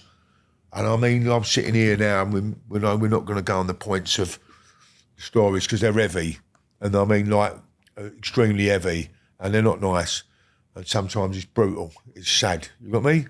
People tune in, they want to hear it. yeah. But it's like you know, I've come out, and you know, sometimes. What happened?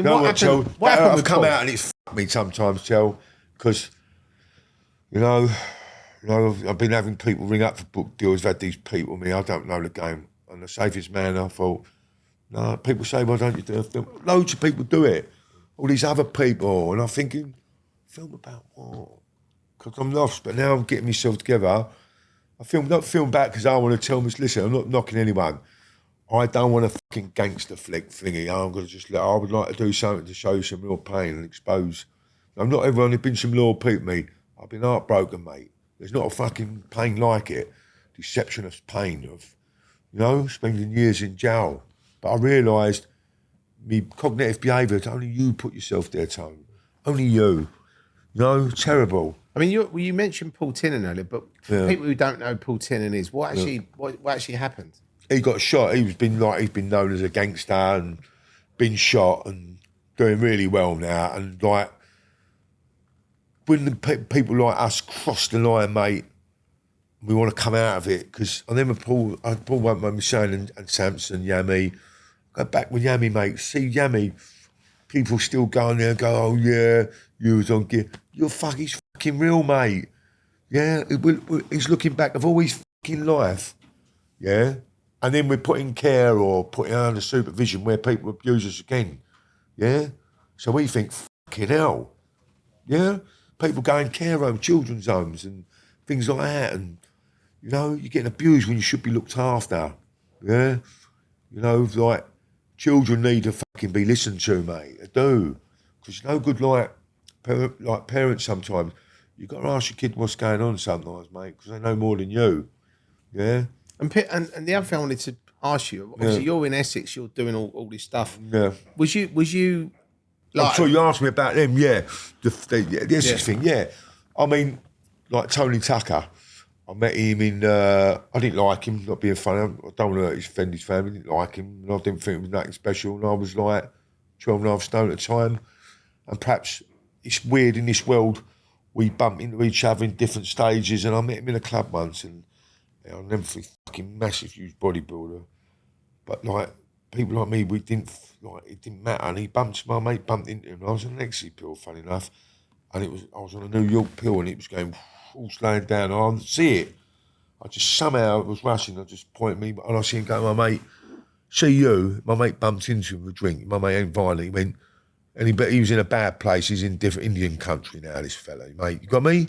He's not on Hollywood or fucking anything else. He's in Hackney, mate. Yeah. Right.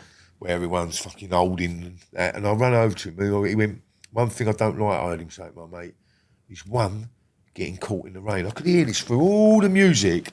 I can read people's lips, yeah?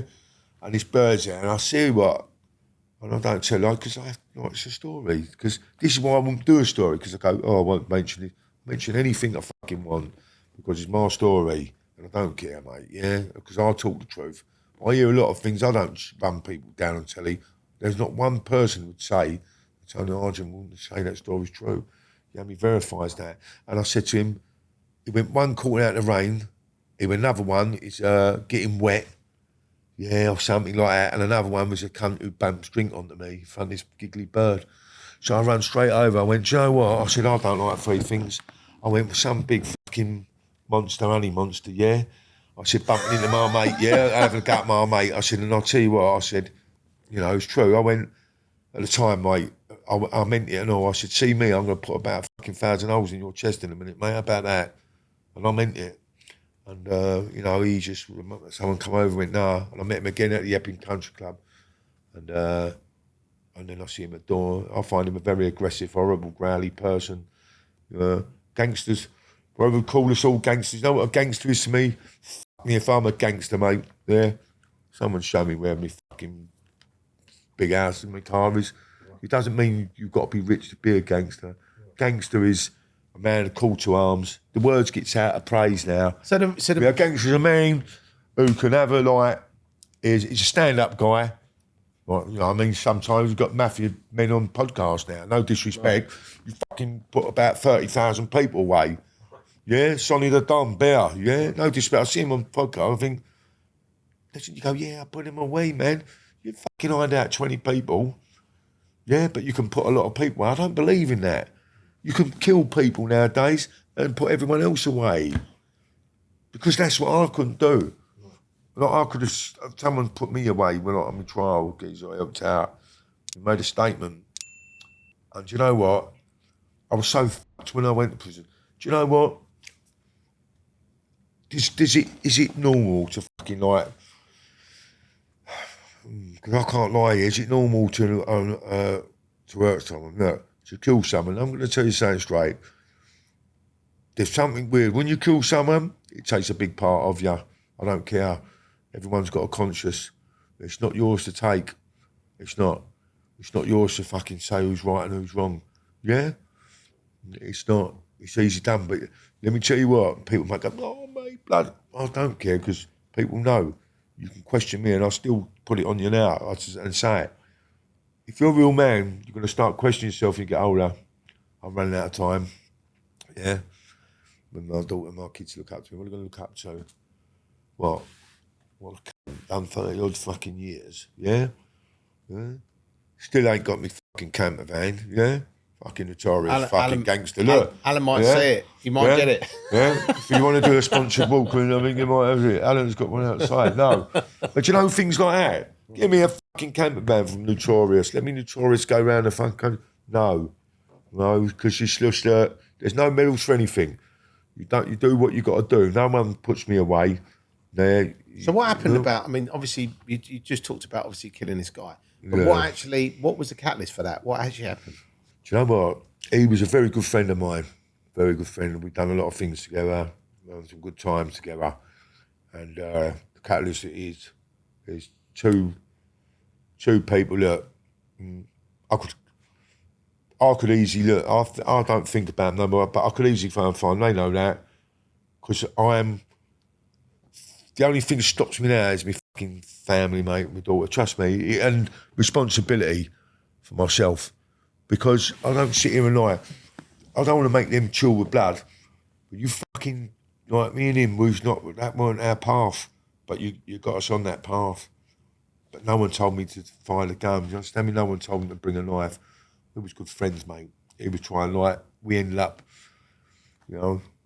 And I used to say, no, I don't give a fuck. Do you know what? Deep down, I used to say that when I first done it, but I did really give a fuck. Got me? Because it done me. You understand me? It done me. He was just doing what he... So did you have like a fallout or an argument? No, it was all right. Geezer dragged me up there. I was going down from Clacton to pick up some debt. And this geezer said this and that, and I went in there, and he was actually the person he was with, this other fella. He went, this is Tony Argent, a good friend of mine. Yeah, we've done a lot of things together. And the geezer went, I heard a lot about you. You know? And I fucking don't like him. And I was ill at the time. I started running, fucking, my head was gone completely. I'm telling you, like, not gone, but I just was like, fucked completely. I would say, what's the word? I lost cause, mate. I lost soul. I was gone. I didn't know what love was about anymore. I didn't know what anything was about anymore, mate. Yeah. And this geezer went to shake my hand. And this is what this ego does. Look, it's the same. We're going to go back to the kid again. Look, he went, I heard a lot about you and him, you and your brother. I went, yeah, that's right. I went, I hope it's all good. Yeah. And he went, well, you mean that's not a very strong shake? He shook my hand. Well, I said, listen. I went, mate. Listen, mate. I'm not in the mood for you, mate. I said, fuck off. And then I see Paul Edmonds, my mate, like saying to him, listen, behave yourself, mate. But, you know, someone else said something else. And two men, one died and one went alive. Nothing to do with us. You know what I mean? It was to do, you know. Then people don't probably get up and think about that in the morning. Yeah? Paul didn't have to come back and lie, but what I'm trying to say, you can't blame anyone for his actions, my actions, but you fucking put us there, mate. Two men lose two bob. Nothing to us, look. Yeah? I don't even seek vengeance now. They've probably got kids and everything, but do you know what? What a waste for him and what a waste for me. Because he done the right thing. He was trying to help me, stop me, going, time, leave it out, don't do this, geezer. Then he got railed in, the geezer's come back with blade. He's come back and he's thought, do you know what? He says, and then he says, one of us is going to get killed when we go back here, Tony will come back. But he wanted to look out at the geezer, and the geezer's like, you know, he just screamed like a baby when the bullets start flying. Yeah, and that's when these people want to be gangsters, mate. When you get it, when it's through you, it's stabbing you. And I ain't giving it the ego one. Well, don't scream, don't fucking cry, mate. Because when it comes on you, yeah, and you're violent, it's just violence is an easy tool, mate. It's too easy to use. It is just fucked up, mate. I mean, you got like me. I look back now, it's ludicrous because I would fucking like take your head off, and I'm not just saying that. Like, it's not normal. My rage would be, my legs would shake, and I'd go back into that fear of being a kid and being bullied. That's where it starts. And then sometimes, I remember leaving a club once, and I had a jumper on, true story. And this is the serious part now. And it stays in my mind. And the geezer, I had a jumper on, like a wool jumper on. And this girl was no disrespect, mate. Gangster's Mole's the same, mate. Fucking filth, mate, yeah? Trays and trays of cocaine, yeah, I love you, can travel the world with you. I used to say to this girl, true story, look, no disrespect. I looked at her and I said, do you know what? I went, if I fucking go away, mate, I'll give you about 3 weeks. I'm so open. I went, you don't even like me, mate. No, seriously, I weren't paranoid. I went, you don't fucking even like me, mate, you hate me. Yeah? Because I was a stepping stone, like, for that family to, like, put them back up on the map again. Because when I come out, this family are well known, and they went, go and get this one, get that one. Tell I will never lie to you. I loved it. I used to think, like, you know what? I would never lie. If anyone said anything about me, I'd turn in a pub, and I ain't giving it a big one because this is true. I just didn't have that. No one was going to fuck with me. So if someone said, I heard Tony took a living last night, I turned in a pub, the geezer went once, Tony, did you, can I have a word with you? Wrong thing to say to me. I go, yeah, what's my word for? You pulling me? They go, no, I'll go coming in. To me, you ain't having a fucking word with me, mate. Yeah? Yeah? And I go, that's wrong. And I'm fucking telling you, it was like, then people start saying, oh, he's off key. No, it was. I was never off key, but I'll never take fools on kindly, mate. You know? Would I want to be a different dad? Would I want to be a different granddad? Like, when you have grandkids like my grandson, you know, I might see this one day, it's like, to have them know that you are that, it's sometimes you can't change that to know that you fucking killed someone. My grandson ain't like that, you know? But in our years growing up, Charles, you know, they come out of prison and go, oh, my dad's an armed robber. That fucking normal kids, you don't fucking killing people, you understand me, or hurting people. Yeah. But the thing is, I don't think you can change what's happened. But I think what you No, can do I is don't. No, you've it been is. through it. You've been through it. You ain't. I tell you what, you wouldn't. Honestly, mate, you wouldn't have the start of it, mate. You wouldn't have the start of it. Seriously, it's fucking. I mean, if I'd done a book on it, I didn't want to ever do a book because the writing can't spit out the ag. Right. Yeah, no disrespect to Foot Soldier, make it look like a fucking cartoon. And it ain't giving it a bigger, mate. It's fucking like threatening. No, talk about your film is good, but you know, the seriousness of gun shooting and fucking people getting stabbed up, and I've been stabbed up and been left for dead. I've been left for dead. You know, it's fucking like a lonely place and all, mate. When you're in trouble. I mean, we talked a little bit, obviously, about Tony Tucker, yeah. Yeah. But as a person, you know, you just said he was basically just terrorised people. He was. Yeah, if he's got any family out there, sorry, but I have to speak mine. I found him as just something like that wouldn't. But it's funny, I've come across him a few times, and I don't think people like me, you know, to do what they're doing off their head, like stamping on people, throwing them out. To me, you might have made them bigger than what they were. Do you understand me? Yeah. Not in a horrible way. The only reason I ask is because obviously I'm a fucking Essex boy. If there's any real Essex boy, it's me. Right. Do you understand me? Because Canning Town is Essex, you know, and it is me. Yeah. Yeah. But they I think the media called them that. But it's good to know what your experiences are, because obviously there's a lot of myths about it. And Ralph, no disrespect to the family there, your brother and that. I just have to say, is like, I'm trying to be a fucking live a normal life at the moment. It's fucking hard. I get up every day, I worry. You know what I mean? So today I don't care if you could ask me any question, because you know what, I don't give a fuck about anyone saying what you shouldn't say. And what were the other guys like? Craig, Ralph, and Ralph was a complete fucking like. Oh, do you know what? No disrespect. You could say the same about me and be in prison, but I wouldn't come across like that, mate. No. But yeah, there was just a person who actually thought it fucking lived in a fantasy world of thinking you just trip over everyone you fucking want. Yeah, they're probably going to say, yeah, you did again. And what was Pat Tate like? Was Pat Tate like his... I like Pat. He was out of the three, he was the one that you liked. I like Pat. Sad. Pat was all right, mate. But, you know, nice fella. Drugs. People go, drugs. No, it's not. He tried hard. People, you know, he's just... You know, he had a lot of issues and all, Pat. He wasn't a bad fella. You know what I mean? But people lose their way for a reason. He's got his own story. Tucker's got their own story. Tucker growls at people. You can't go around Granby. You don't know what the stories are. Why was he saying? He said, no, I don't really care. A lot of people that have fucking have gone. I'm not going to sit here and lie just because I'm fucking been in prison and that. Some people, they go. And what about Carlton Leach?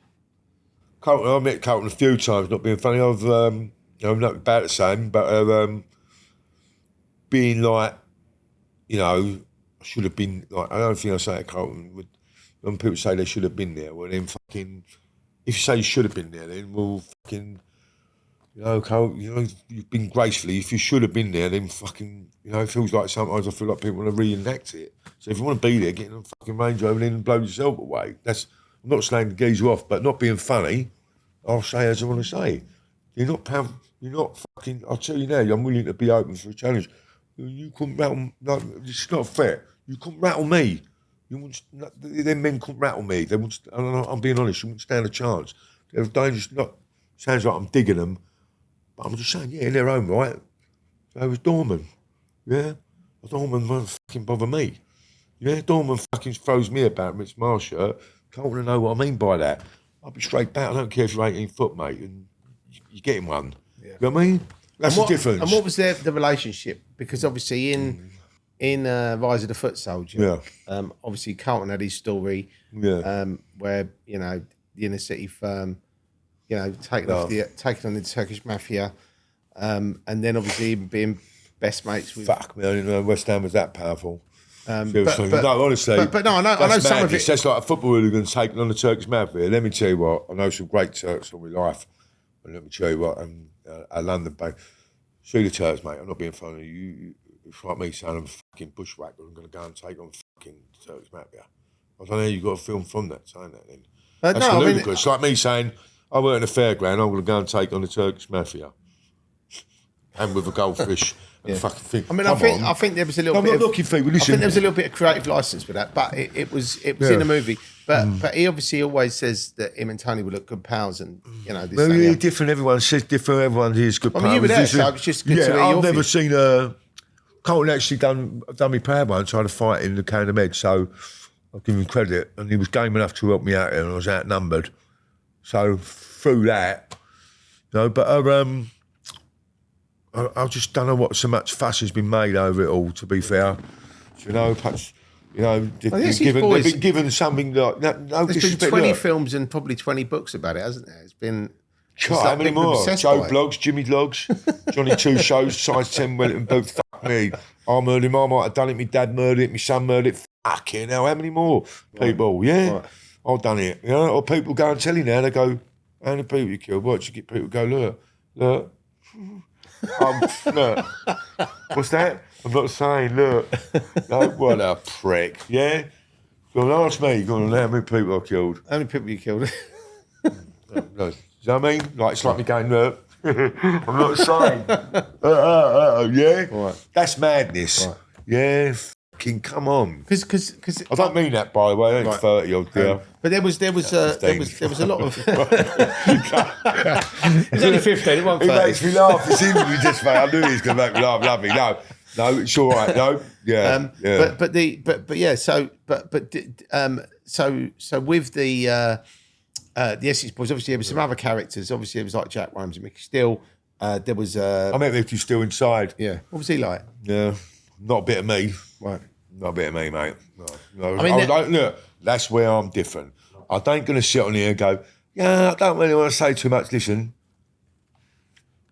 people might say, how you stay? I've got to say how it is. I'm sick and tired of people going, hey, he's all right, I like him, he's not too bad. Look, I'm sick of saying all right to people that I don't like anymore. Right. I fucks off of it. You get an over it and go, all right, yeah. Think you hate me? Just say, I hope you die, you cancer. And I'll go, that's better. Yeah, right. Hello, Till, how you doing, mate? So you'd rather people just be straight up with you. How many people go to you sometimes, come on, and Till, you come from the same place, go, hello, Till, how you doing, mate? Sweet? Yeah. Love that, mate. Anything I can do for you? Well, give 10 grand out then. Yeah? Like, it's all bollocks sometimes. Yeah, right, I've had people go, what can I do for Till? I go, give me 30 grand. And I do say that now. And a camper van. Yeah, I don't like to keep mentioning it. I dare someone to go and get me a camper van now. Do you know what? I honestly, look, I'm going to say that now, Till. While I'm on your show, use advertisement me. Yeah, get me a camper van. Come on, notorious camper van. I reckon we should. Get me a notorious. I reckon all the people, as people are watching and consuming this get podcast me a van, for free, please. So people are watching this for free. I actually think we should crowdfund your camper van, or don't have to if you don't want to feel obliged. Yeah. Or next time someone says, it's my number, don't stick it on the house. If anything I can do for you. Fucking gangster, my phone's been cut off last week. I couldn't afford to put it on. Seriously. Right. But I like being there. Yeah. People wouldn't believe it. It's not about because we ain't earned nothing. It's because we've been at the low end of it all. We've done our duty. So there is some, whatever you want to call them, top gang, some fucking people I've looked up to. You understand me? And they do well. But do you know what? Funny enough, I believe, I'm confident enough, my story will be a saviour, and and I'll tell you what, everyone think, oh, here we go, another gangster. No. This is. I've told you, Dan, it's not fucking nice at the end of. When I tell my story, coming into it, you probably have a bit of fucking tissue in you, and I'm telling you that now, mate, because I don't hit on everything. I couldn't get it in this. When to tell my story, it's just like fucking deceit, mistrust, agonising time, people moving on, dropping you out, When I got a life sentence, I rang someone once, never forget it. When I started getting like on the Cat 8 prison, I never forget this true story. My wife, like my wife to be, so I married her. I'm marrying my missus, so so anyway, that's another bit. Everyone puts a donation to that. No, but she's always. I know it's just being like, she's a birthday today, and I say I love her very much. No, truthfully, this girl has been like, she sees she sees everything that's wrong in me and everything that hurts me, but she doesn't say anything. Was she a bit worried when you said, I know it's your birthday tomorrow, but I'm spending it with another man? Yeah, she was, because I've done that night before as well. I did. She said, I know that anyway, I get used to it. No. But no, thank you for allowing Tony thank you. Thank you. But you know what it is? It's like, he's going to spoil you tonight. Yes. With a camera van, we come out. But do you know what, Tel? It's you know what, mate? I don't want to be like sympathetic or silly. People just think if you just know what's ahead of you, mate. Like learning, like watching my grandson grow. There's a right way to do it. My way with him sometimes is outrageous. Sometimes go, fucking bum. You think, what the fuck, mate? But he was on a bike with me. He was competitive. Kids, this is a trait. And it was about 2 years ago. I weren't getting on well with my dog because I weren't behaving right sometimes. So was going through the woods, and my grandson was doing about 90 on this mountain bike, and I thought, I'm fucking beating him. Because it was, mate, he hit this branch, like a root of a tree, and fucking the bike went over there, and he went, do you know what it is? The competitive was there, and I went to him, like, I thought, why can't he just let me go in front? Yeah? And I fucking threw him, and I went slow down, and then I was pedalling fast. Mate, I thought he has to beat me, and I had to beat him, because I've got to beat the granddad, and I've got to be powerful, But he sent me the other day to do a wheelie. I thought, wheelie, I fucking, But that drives me. I think to myself, it's nice to be competitive, but I don't want him to be, right. Yeah, because the other day he's just so competitive with me. You got me? And one of the questions I wanted to ask you was, obviously, when you got that prison sentence, did you think that you was going to get found guilty when you was in the trial, or did you sort of? No. I had no disrespect. I had witnesses that I had 7 ID parades. I never got picked. Yeah, I had no forensic, no nothing. But in this country, in a way, I'm fucking grateful I've done the time. I ain't lying. I'm fucking grateful. But it don't pay no debt. People think, right, they go, they ain't done no debt. So listen, you're fucking damaged when you come out of there, mate.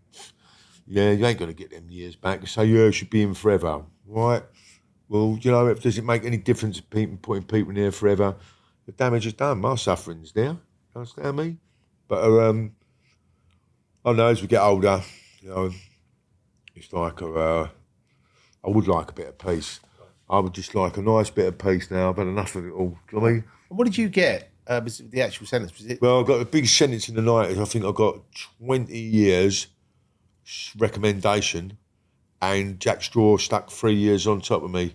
Yeah, and his son was a fucking pedophile. There you go, on the sex offenders register. So you had you actually spent 23 years? Yeah, at 29 altogether, behind the door. Yeah. And people in prison go, I've done 20, I've done 30. And you think, what's your fucking race here, mate? And I'll tell you what, true story, when I got out, I couldn't believe I was going to kill. I was going to be told I was getting out. And the judge said, in Scotland, Australia, any other part of the world, Mr. Argent wouldn't be on trial right now. And the judge said, well, I listened to the story. I thought, what? He said, well, there's little evidence on there. He went, well, we listened to the story. I mean, I thought, fucking story. And then you went, I had an eyewitness say, because intimidation, obviously, yeah, people with BNF and no one was given evidence or fuck all. People was going away in prison. And there was a girl there, and she never written a statement. And I'll tell you what, I find I was genuine enough. And, you know, in the end, this judge, yeah, she was the final evidence for me to say, did you hear the bang and did you hear this? Bless her. I don't like really going over it, but I do, because it's happened.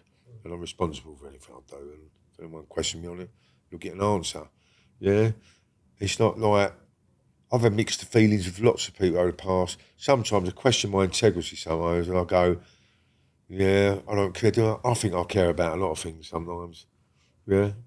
But I don't go around life being worried about no one. I'm sorry, I'm not egotistic. I always state that. People say, well, why do you say it? I do say that. No one bothers me. Yeah? The only thing that bothers me is my kids and my daughter. They're like, you know, they can make me crumble. Because they're the one, not the time for my daughter's there. But you understand me? It's like, when you can't come out of that prison, you can't connect properly with people. You can't connect with, you know, it's just total fucking, they lose out. Look, there's always people in the stirring pot in that fucking world, yeah? It's shit, and the stories are, you know, tell them about this, Tone. I've had it for years. I go out and I go, tell them, Tone, see you in my life, have a fight, mate. Tell me wife, how long you done?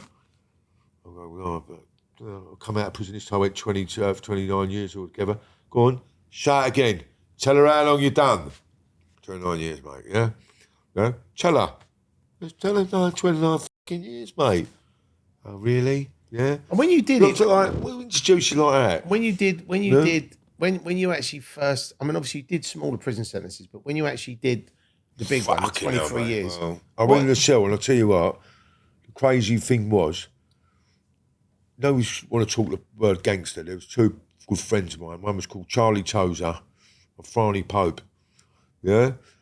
And Rookie Lee was there and all.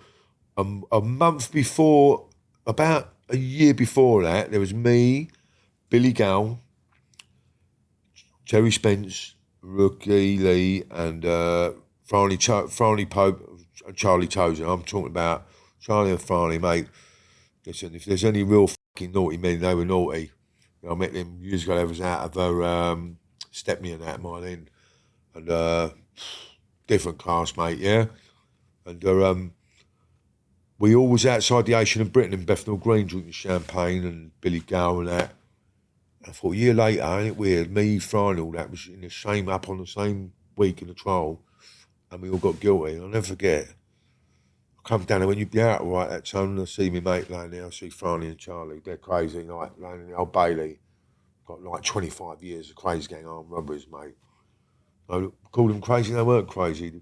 Like fucking, they'd see a van go past, they'd rob it. There and then, mate, while you're in a taxi with them. That's not ruthless, they're fucking was ruthless, because the sadness is, people go, fucking, I'm drugs, crazy. No, because it's funny, a lot of us have a mindset of that criminal world. We are fucking like, it's like we're fuck buttons, mate. I've studied into it. It's like it's a suicide thing. You're getting rid of your life. It's self-harming, because you put yourself on risk all the time. I hated prison, but when I went back there, it's like I adapted to it. You know what I mean? So when you got... It's like I absolutely adapted to it in the end. I was militant, I trained every time I come out there. I used to run, train in the bag, because it weren't for the beach body, it was for war, mate. And it was absolutely, I trained hard in life because I wanted to survive to get out and see my missus again 30 years later. But when you was looking at that 23 years, like on the first day or the first I thought I was week... getting 16, someone told me to get 16. I went, I can do that. But what was... Fucking 23, what was going through your head though? Because did you think, what... No, I was angry. See, in the dock, it's like when I was in the dock at Old Bailey, yeah, and yeah, again, like, people get terrified, but my mates were there. Charlie and Franny went up there, and they went in their dressing gowns, because it doesn't scare us. It never fucking scared me. You know that? See our fucking court system, like wigs on and fucking garters and that. Listen, like the Bailey is court, and like, it's like, it doesn't bother me. I swear on the oath. I think, well, I swear on that swear on the fucking oath, mate. I said, oh, Bill had just sworn out, they'd burn alive with it. It's all like, when I was there, I wasn't scared. It felt like I was going back in time yet again, the kid thing, getting told off, yeah? And I tell you what I felt like, saying, and I lost my dad at the time, and obviously going up for that, then lost a kid at the time. And I thought to myself, you know what, I jumped up in the Old Bailey, this is a true story. And he went, and he kept going, rise. So as you're rising like this, I kept on fucking rising anymore, because you got one rise out of me, and my mum, I was only allowed my mum up there, I wasn't allowed a gallery, because the jury felt like, then the judge said every time the jury left, he went, if anyone approaches you, anyone sees, so you fucking scared the life out of them already. Right, So yeah, and I remember jumping up and he went, rise. He kept going to piss all the time, this fat gills. I know. See, that's bad though. See me saying that even, look, that cunt. You're not going to be happy about it, No, he sent you to jail for 23 years. But I thought, do you know what it was? And I said something to him, it's a true story. And he sit there, and it's just true, 100%, right? He went, Mr. Argent didn't rise. I went, can you rise, please, Mr. Argent? I went, listen, I said, I've done it 3 fucking times, mate. I went, nah. I said, I ain't going to keep rising to you, mate. I said, like, it's all bollocks, all that boom, boom. Like, fucking, up we go. I went, do you know what? I went, I ain't fucking rising, yeah? And my barrister went, rise. No, I know it sounds mad. It was fucking mad. I went, my barrister, see you. I went, see you, and I'll tell you to say something. You fucking say it. The judge said, calm down. I jumped up and went, see you fat cunt, Judge Gills. No, this is true. I went, you sit behind there, you think I'm fucking scared of you, you fat cunt. This is true. Because I was, listen, people go, that's mad. Is it mad? That's pain. That's fucking hurt. That's everything else. Because I've been judging there for murder. I think you don't fucking know me. You ain't got a fucking clue what yous all produce as a cycle of our poverty children anyway. You're after fucking blame with it. Because you live a different life to us, yeah? Right now, they build council fucking cameras and your section called black on black crime, mate. What's it got to be black on black for? I would like to have white on white. It's fucking Macy's going black on black. Trident, a route to get black gangs. There's loads of fucking colours in gangs, yeah? So anyway, he went to me, take care of him. This is true story, screws. And they jumped up, and I was handcuffed. And I went, I said, telling you now, don't fucking try and put handcuffs on me. That's the truth. I went, don't fucking, they went, all right. He went, take him down. I said, shut up. I mean, if you was on the fucking underground with me now, fat cunt, I mean, let's see if you talk to me like that. I said, you'd have to put them fucking suspender belts around your ankles for the shit to stop running down your fucking leg, mate. He went, I went, you fat cunt, you don't scare me in that silly badge. No, never. Because it hurt. But do you know what, mate? It's just like, I've got to say, it fucking hurt, mate. I was in that dock and I thought, do you know what, mate? Have I had it hard or have I had it in? I thought, I don't, you know what? I didn't care anymore, mate. Trust me. And when we went out the Old Bailey and I got the sentence, I was in a little room on a hot summer's day, and I'll tell you what, I laid there and like a cunt, I went, 27, I went, 28, 29, no, it's 30, seriously, 31, 32, 33, 34, 35, 36, 37. Obviously, I know what 20 years on top of 20, 23 years on top of 27. This is what done me, and I tell you, I went 39, 44, 45. Fucking hell, mate. Wow, yeah? And as they cuffed me, because it's a proud thing, and you try and hard, proud, and as he was sentencing me, it was a ludicrous, but I always believe if I didn't do that, I think there's got to be some reproduce, like what's it called? What's the word I'm looking for? Reproduce. What's the retribution when you get retribution? Restitution. Yeah. Is it restitution? I don't know. Like, yeah. I just don't know. Do I like myself? Am I happy with myself? Some days, no, I'm not. Do you know something though? No, look, seriously, I'm not. I suffer from a lot. Listen, I don't care. No one can judge me. I suffer from a lot of stuff now. Sometimes I don't go out the house. I can't leave it. So if I don't get off my arse and do a story, and everyone says do a book, I think where someone said I've been nothing from. What do we know in a story? It's a fucking good story because it ain't about fucking picking that flash cunt. Because I was a flash cunt. I was, and I hated everyone. I'm sure I used that word, but I'm not sorry. I was. And I wanted to fucking beat everyone. I wanted to shut everyone down who thought they was hard. Yeah. I used to go out with my mates from the night. I used to meet a geezer in a pub. And I met a geezer in a pub once, about 5'4", and a few people go, oh, what's Tony doing with him? He had a padlock on his coat, and he was a market trader. But I got having a beer with him. And people was like, and he used to go, quackle, quackle, quackle. Hitler was a little man, he was very dangerous. And I took him in his pub, all these people went, fuck's that cunt? I went, I like him, he's with me. He had a padlock to his stall, yeah? And he was just going, what? Hitler had us a little man, and all like doing Hitler signs and all that like that, yeah? People was going, what's fucking wrong with him? But I found him obnoxious side, like, if I see a midget in the company, I would want a midget in company, I wanted like, I had road sweepers in company, so what? Right. They was just nice people. I'd go in the pub and I used to leave all the world. Because I used to go a lot of places to escape sometimes, yeah?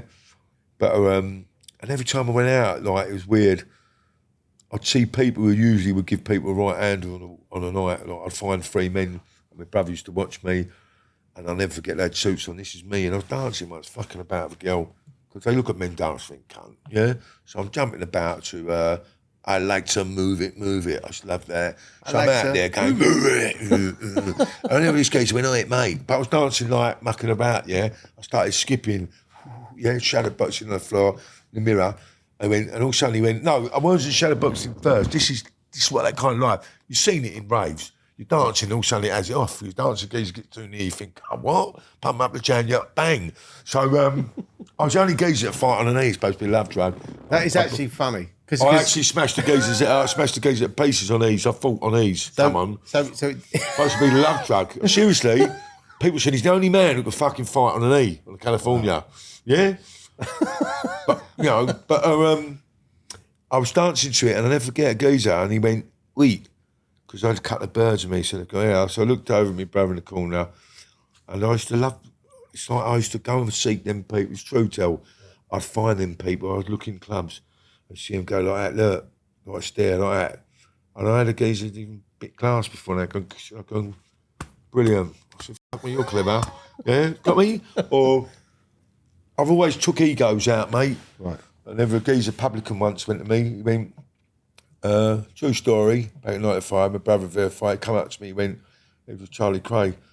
And he thought that would tone me down a bit, bringing Charlie Cray on someone's pub, but I didn't give a fuck. Yeah, didn't say hello, that was us. No disrespect to Charlie Cray. It didn't bother me. And he went, Tony went, I know you just come out of prison. He went, you're scaring me, mate. You're looking after the pup. He went, you're frightening me. He went, if someone calls me a grass, look, yeah, they're going to get that. And he produced an handgun. And this is true, that, like that. They're going to get that, mate. Some fucking little ball bearing thing like that. I went, yeah, no, this is true, tell, verify. Because I'm just telling you about my life, not because I don't want you to think, fucking hell, mate, when we leave here, Danny, think, fucking, because, nah. No, but it's, your life is in... Tell, it's madness, and I went to him, this is how I was, tell.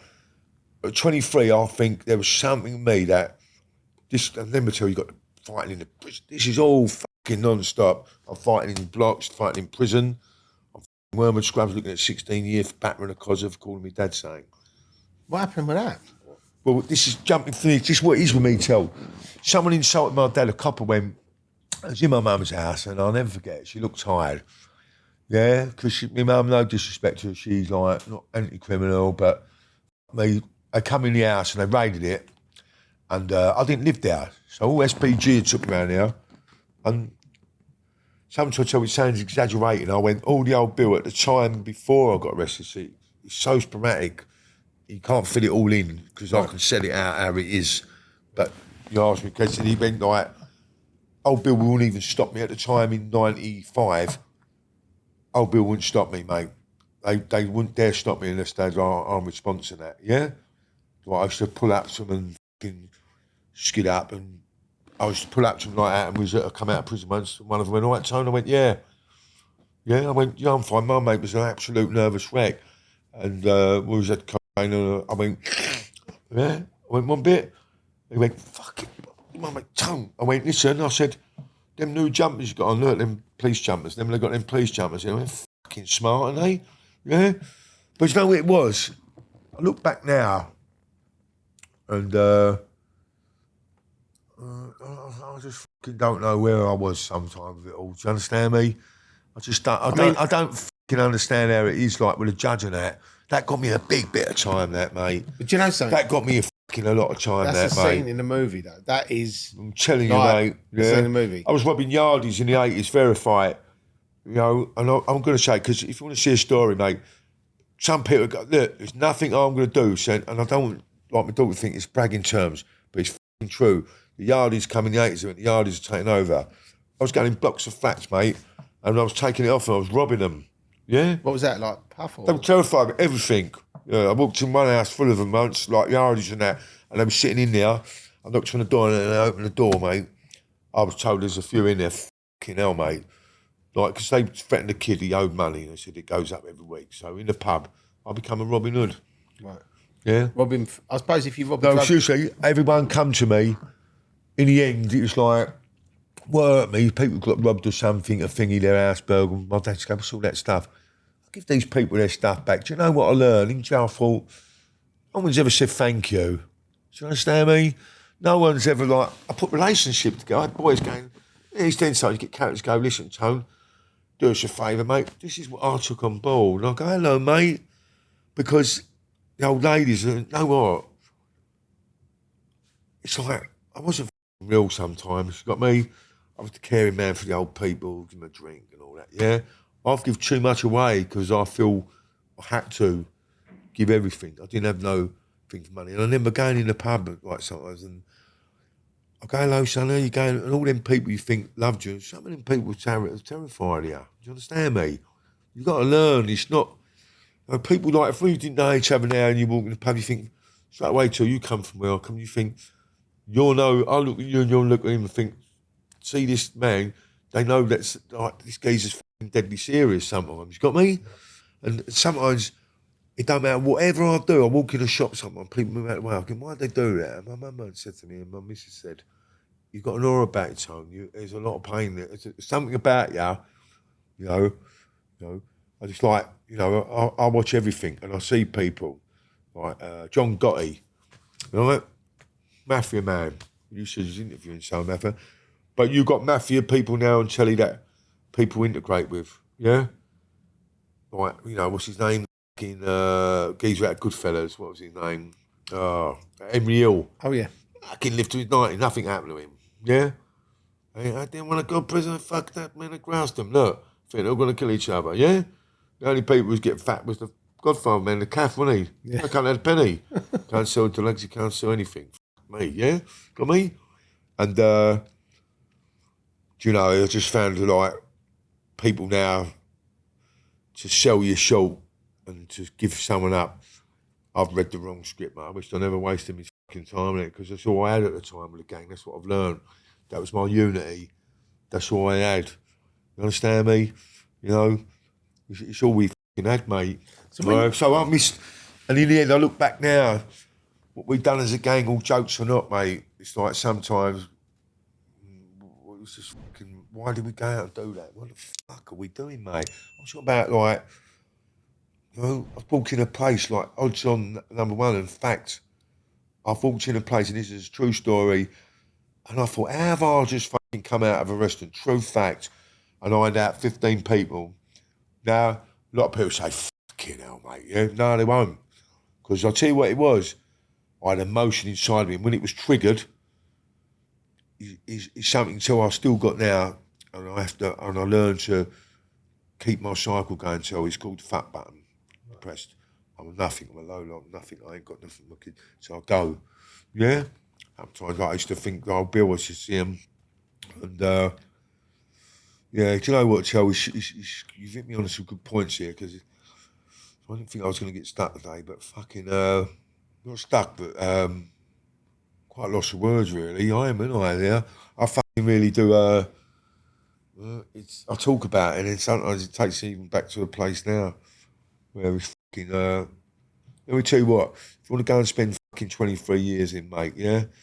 And then people, when I come out, they go, oh, you got to be doing this. Don't tell me what to fucking do, mate. Yeah?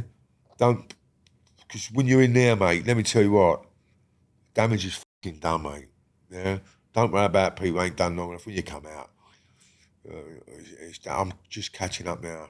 That's made me feel. So even that made me feel. Saying now, like talking about time and thingy. So I'm not getting aggy, but you can see what it does to me, and I ain't joking. Do you Like I can look at that camera a few years ago. And I sit here totally confident now because the person over there, I'm thinking that's who I look out for. There ain't no one who won't make me feel confident unless I've got my family around me. They make me the governor. That's good.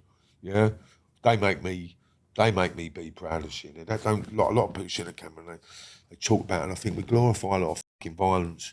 I'm trying not to glorify it. No, but you lived it. Lived it. It's unbelievable. But a lot of people they'll praise me for it. You wouldn't believe it. I mean, I've gone in a place and just absolutely ironed every fucking one out, mate. Like the odds, it's like I loved it. Like when it was against me, I remember they said 4 brothers were looking for me. I stabbed their brother and nearly died or something in a fight. And they said, listen, they're looking for you. My dad's mate happened to be in hospital and they visited him. They went, listen, we'll get him and all that. Dad said, my mate said, listen, I went in the pub, it's gospel truth, 1989 again.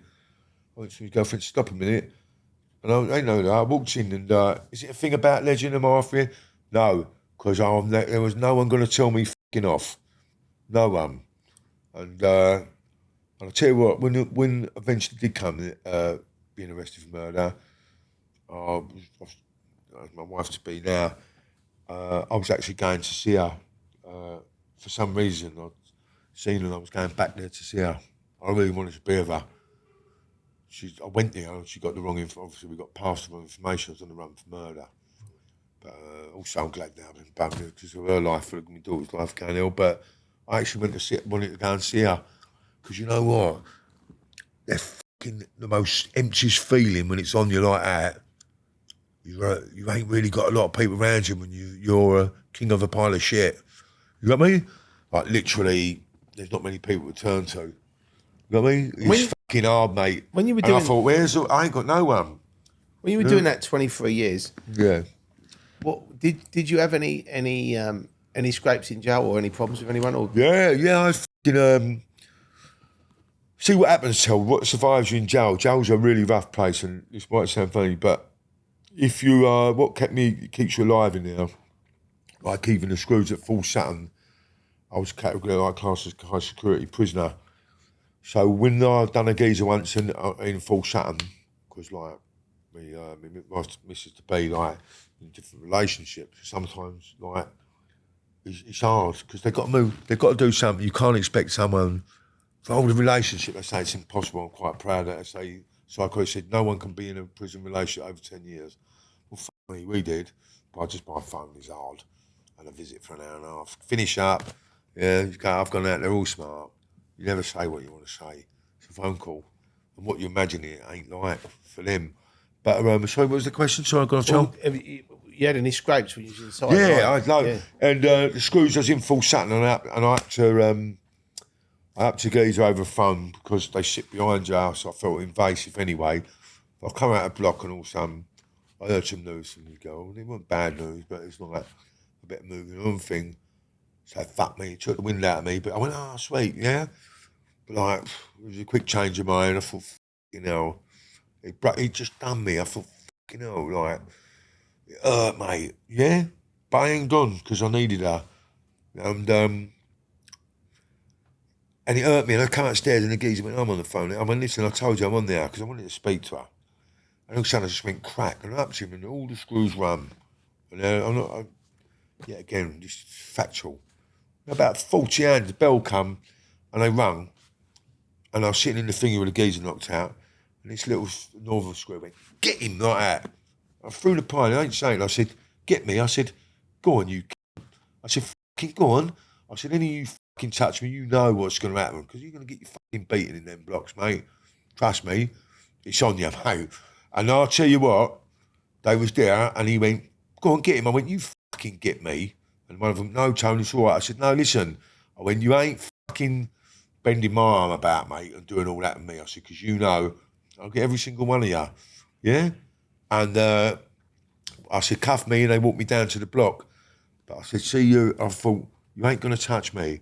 Because even in there, you can make, it's well, you will, if someone does something, you can make sure that someone go outside and get it, mate.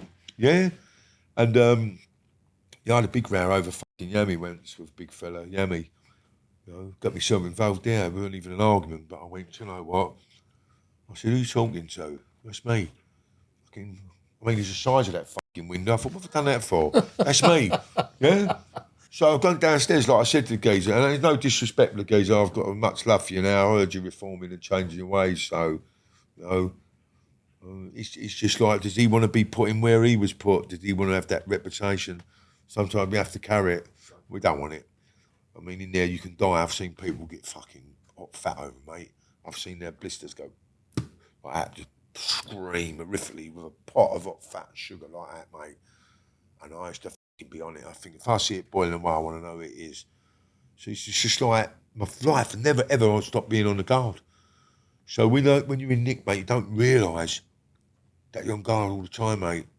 And people go in there, it's a mad place after the years go past. They go, Chell, not being funny, I just said hello to you. You all right, me?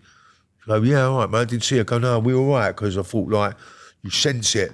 And when it does go in there, it fucking goes. Yeah, and I'm talking about people getting stabbed for a fucking disrespect moving a saucepan, mate. Yeah. But I'll tell you what, I was quite a... Do you think it's amplified in there? Like, so if it... Shitness.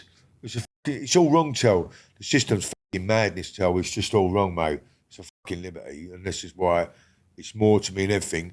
You fucking do millions of pounds of courses in prison, and look, you don't fucking sort a problem out and say, what can we do to build my prison? You go to the fucking source of it, which is children. Yeah? They don't need a lesson of history science, they need a lesson of what's it called? What's the word called? Sorry, cognitive behaviour.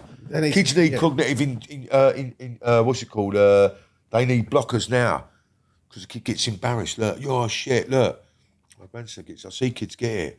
Yeah, you're fucking shit. Look, that kid can wait 2 years. They're still remembering that. Yeah. Or people going, you mug, slapping you on the head in school and all that. I don't fucking. It carries.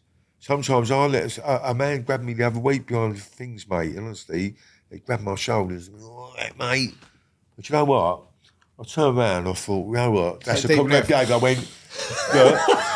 I felt like saying, see you, I'll rip your fucking head off a minute, mate, and I'll ruin you like you're never going to be ruined before.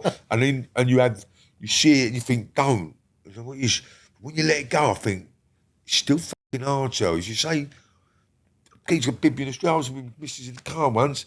He's went, yeah, fucking kill you, like that, yeah? I went, no, what? I went, all right, mate, sweet. He went, pull over. What accent I'm doing now, I don't know, to be fair. He went, pull over, yeah? Yeah, I think it's Lithuanian or why am I doing that? I don't understand why. Just talk normal accent tone. Try and go into the accent. Anyway, he was going, pull over, I'll cut your throat. It's the actor coming out at you. Yeah. Woo, yeah. Do you know, I've always done that. People go, why don't you just talk normal? I'll try and do a scout. It was Liverpool. Yeah? I felt good at accents. And he went, pull over. Do you know what? There's something in you sometimes you can turn and look at someone and go bang, and he fucking pulled away new. Yeah? It's like, do you know, cannot like, I could let someone call me a CUNT, would it bother her? No, sometimes I sit in the car and I was just think, fucking hell, Tom, yeah? But like, I'm learning, it's hard. So when you come out of jail, Tony... Does it get me? It's so fucking hard. It is. Yeah. You know, you could pass me today when you were right, Tone. See, that was a blessing because my mother was walking me around fucking 6 times, mate. I was asking people if no one wanted to help us. I went to geezer, do you know where... I said, because what embarrassed me, I know Mincy Lane and I worked here on demolition. I fell through fucking 5 floors. Right. Yeah. And first holiday, I went to Portugal and she left me at the airport. I mean, that's my life. I've only been on holiday once. I'm not really keen on going back now. Right. Because I'm just a simplicity man. I just want to fucking... I want a nice camper van or caravan, and bit of peace, and and I just want to make I want to give my family a bit of legacy, mate. Do you think you'll get the peace you want, Tom? Yeah. If I do this, then I get the peace. And I need it because people might say, yeah, but you ain't hit on nothing.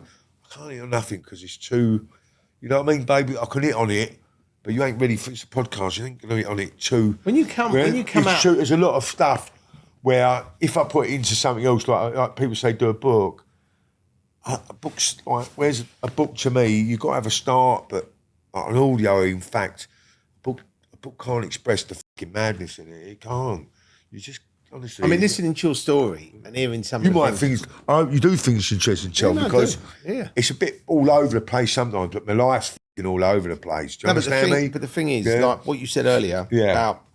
And I ain't got to say that to you anyway, Chel, because I know anyway. See, I don't have to say that. When you said about the violence and the chaos in your life... Tell me real bad violence, Chel, and I ain't... It's like fucking like... You're like neuron death violence, mate. When it's on you and you fucking... What would you say... Yeah. Other than the things we've already talked about, what is the worst violence you've seen? Well, I see a geezer in. He was an aunt and he was in Long Larton, and they put a baby killer on the wing when the screws tipped him off. I mean, no disrespect, killed a fucking baby, mate. But tell you what, I walked on the wing. They say you can get done for murdering there, mate, and they. Look, a couple of people now have just weighed him in. He's 2 doors away from me, but he's a baby killer. And some parents tell her, I see his brain matter up the fucking wall. I can't say a lot of things I can say I've done violent, but this was violence extreme. I've seen a geezer's blood he was pour killed out the shell and his brain. They just absolutely had brain matter all over the fucking. But he was dead. They killed him. No, he's cabbaged. Yeah, another geezer in Long Lartin put the geezer under the bed when I played pool. Killed him, put him under his bed. Yeah. I mean, that's... And that is fucking part of his brain. And then I've had a fight with the fucking... I did. I had the animal geezer. I had a fight with the geezer who cooked the brains. Then in Britain, in England, he killed them. Was that Daimler? You got knows, but he's behind me in a dinner queue, mate. You know? But, I suppose if he's standing behind you... I've seen violence on me fucking self, mate. I've had my head opened up and I've seen us give it out, and it's just fucking like that geezer though. When he was behind you, the guy who was eating people's brains. I mean, that if he wasn't smelly, was he? Leave me alone. So, do you know what?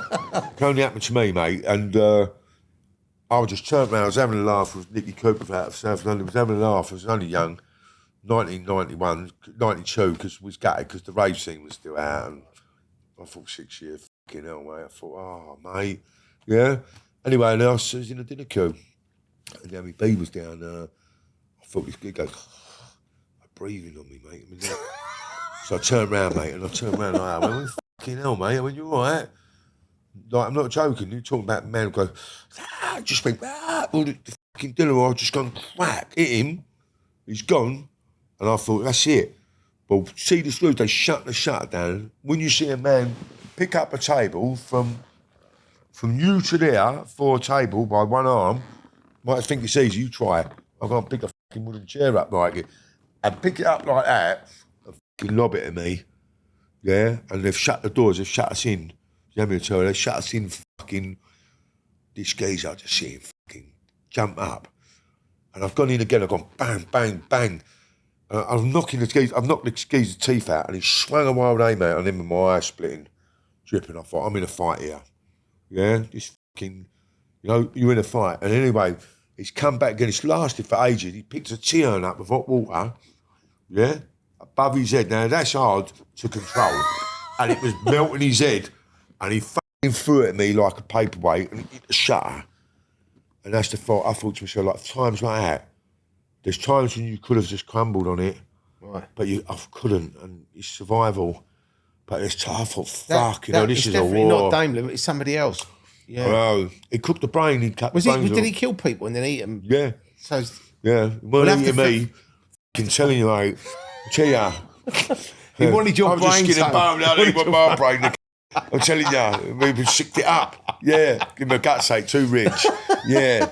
But it's just like, I was just looking. I like to say, I don't care. I'm just looking for a bit of consent. I just want a bit of fucking happiness, you know what I mean? But do you know something, like, talking to you today... Yeah, I'm better now because I'm getting a bit of love now. You have to deserve your love. like with your family, you have to earn it. You know, I feel funny talking. But I think you have to earn it. You can't get it. You have to earn it. You can't be like a villain and go, chill, love you, mate. Shut up. That's it. Your kids just don't look at you and go, you shut up. Yeah, right. They're just your children and your wife.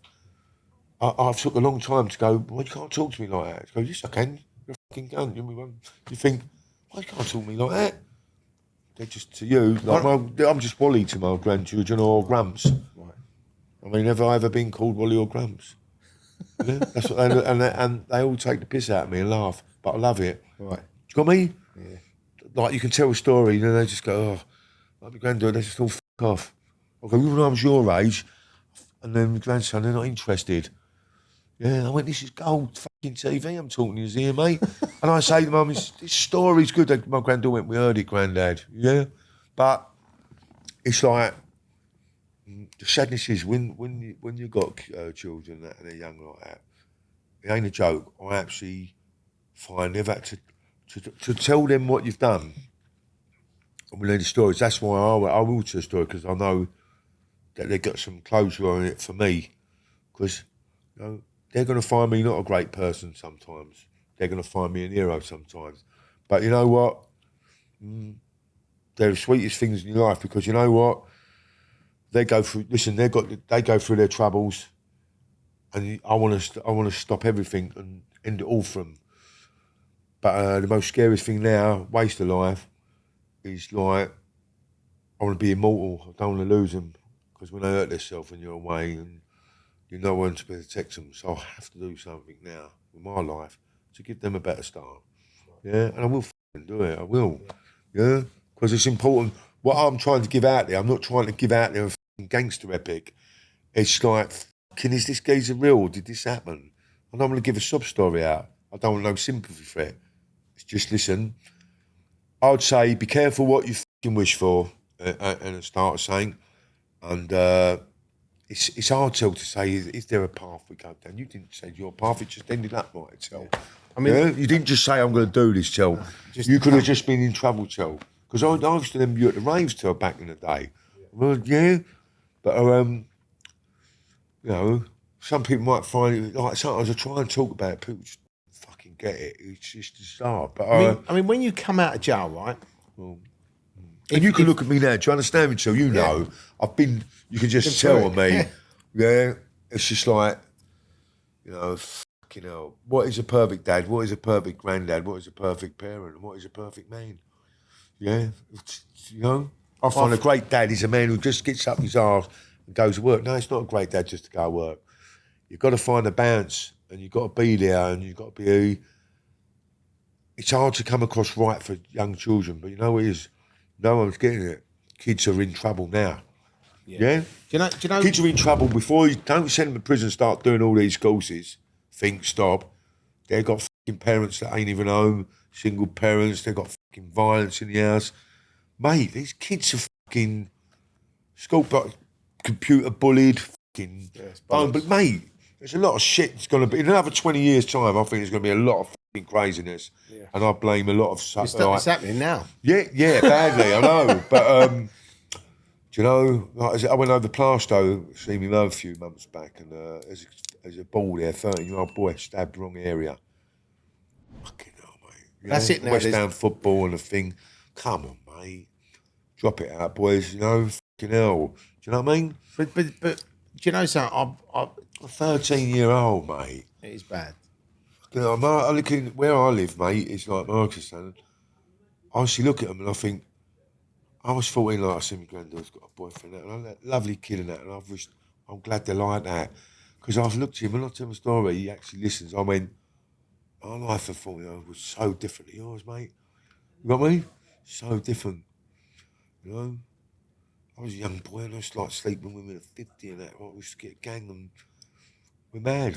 Like, we used to see a bird on the train once, and she was drunk, all our gang.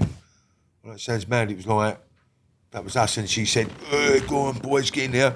We all went, like, we all went, like, getting hold of this bird on the train, drunk with a bottle of vodka, and knickers fell fucking down. That sounds funny, but the bird tried to get up and drawers have fell down, and we're just like animals, like, she's letting us have a go. Yeah? Because we're animals, mate. I mean, been in bed with fucking women in fucking sequin dresses about 60, mate. Love perfume when I was young. You know what I mean? Grab a granny fucking like with a granny. Do you know? Kids, do you understand what I mean by that? Do you know when it's not our setting ain't right for a kid. We should be in love with a girl our own age, not going after fucking women at 50. Yeah. You know, it's mad. Well, me probably more than any other people. But when you come out of jail, right, and when you look back on your life, right, if someone said to you, Tony, you can go back and change anything, would you change anything? Or do you think you just go do it If again? I change anything, you'd actually just make a few changes. Make a few changes, yeah, but definitely, things happen for a reason. I'll say to my missus, I missed you all them years. I fucking miss my dog. And do you know what, though?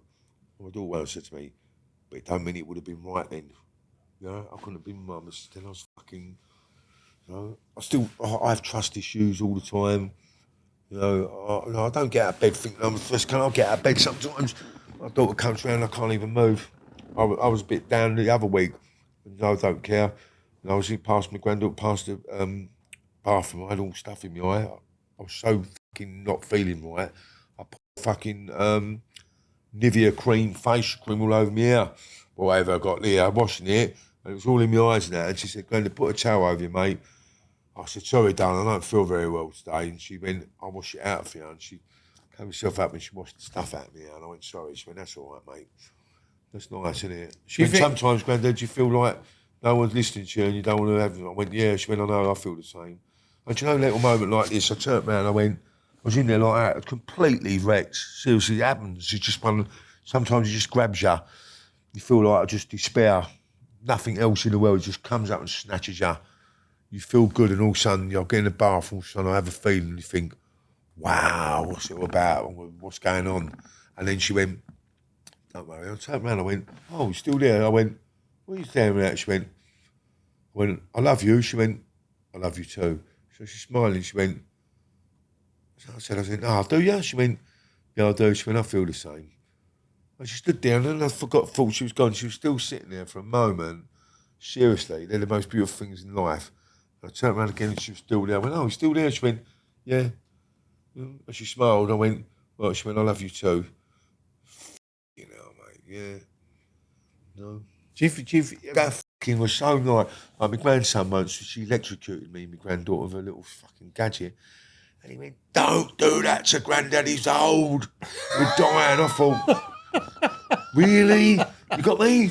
I'm not that old. No, he went, don't, you'll have a heart attack. And I didn't want this little electric shock. But he's like, you know, it's fucking, you know, I'm not like I was a year ago. I'm getting better. You know, I don't analyse anything else. I'm just trying to do the best. And some people go there helping loads of thousands of children. I don't really want to help everyone sometimes because I've got to help myself.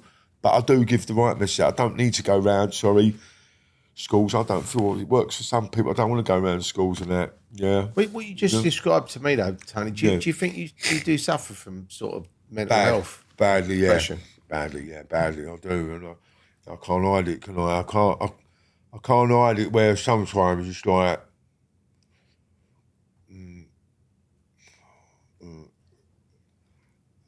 how can I put it? It's a fucking hell. I never know what I'm going to get sometimes. So you just wake up some days and have a bad day and then... Watching telly, I just feel like I can't. No, some days if I feel like just going like that, bang. Don't know, that's right. Another big guy, oh, you're weak. I ain't fucking weak. My head's like Paul Tiernan, I said. He's a good friend of mine. I went, Paul, my head's like a fucking circus. It's just mad sometimes, mate. And there's no tablet in the world that changes. I take tablets sometimes. People go, yeah, I've got schizophrenia, I've got autism. Let me tell you what, mate, from a kid now, sometimes there's so much spaghetti in my head, mate. It's like, but I'm getting better now because I'm learning to control it. I have to. Don't mean I've got mental health issues and go out, mean I'm nutty, but I've got a lot of insecurities, fucking like, I worry about, you know. What have I come here for? I think, what am I going to fucking do? I know what I found out now. What I'm going to do is the best I'm going to do with my family. That's it. That's what I'm fucking here for. to help them, not to fucking, like to there's a curl up in a fucking ball and give up. There's a lot of people that will be watching this that have either suffered from mental health or do suffer from mental health. And Starts when you're kids yet again. That's where it starts.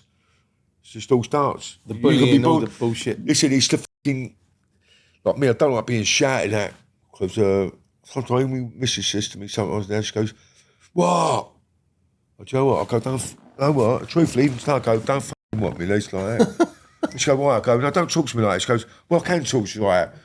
And it's an issue that fucking affects me, yeah? Or sometimes, like, if I talk to someone, she walks out of the room. When I was young, sometimes I weren't listened to. Their things I wanted to be listened to. Like, oh, I'm doing this tomorrow. Even my old man would say something, shut up, you can't do that. No, it used to fucking paralyse me. Don't be stupid, yeah? I genuinely... You thick bastard, look. Not there go, you thick cunt, you ain't going to do that. Like acting, when I used to want to act. You're on in love, a puff acting. So fucking acting, I would have loved to have act, yeah?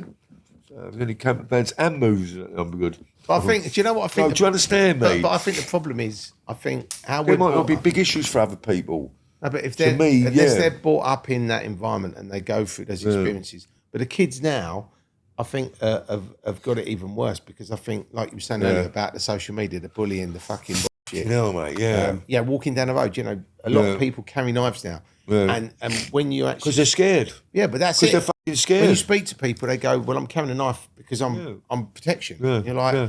when does a fucking 10, 12-year-old kid need to go out with a knife for protection? I mean, that is fucking insane. Well, like, do you know what? If I see my grandson, even with a little sharp thing, they don't realise. People go, no, he'd never do that. Look, let me tell you what. I'll never let my grandson, or my granddaughter, or my grandson have anything like that. As they go, no, he wouldn't use that. It's not violent. Let me tell you what. If they're pushed in that corner, it can fucking happen. It can, because I see traits in like my grandson where they store things. I know he ain't coping with something because someone said something about him at school. And listen, I know him, and I'm telling you, I don't want to make him. He's a great boxer and all. Best talented boxer ever, but he doesn't want to fight. But I know he's got that bang bang. But you know what?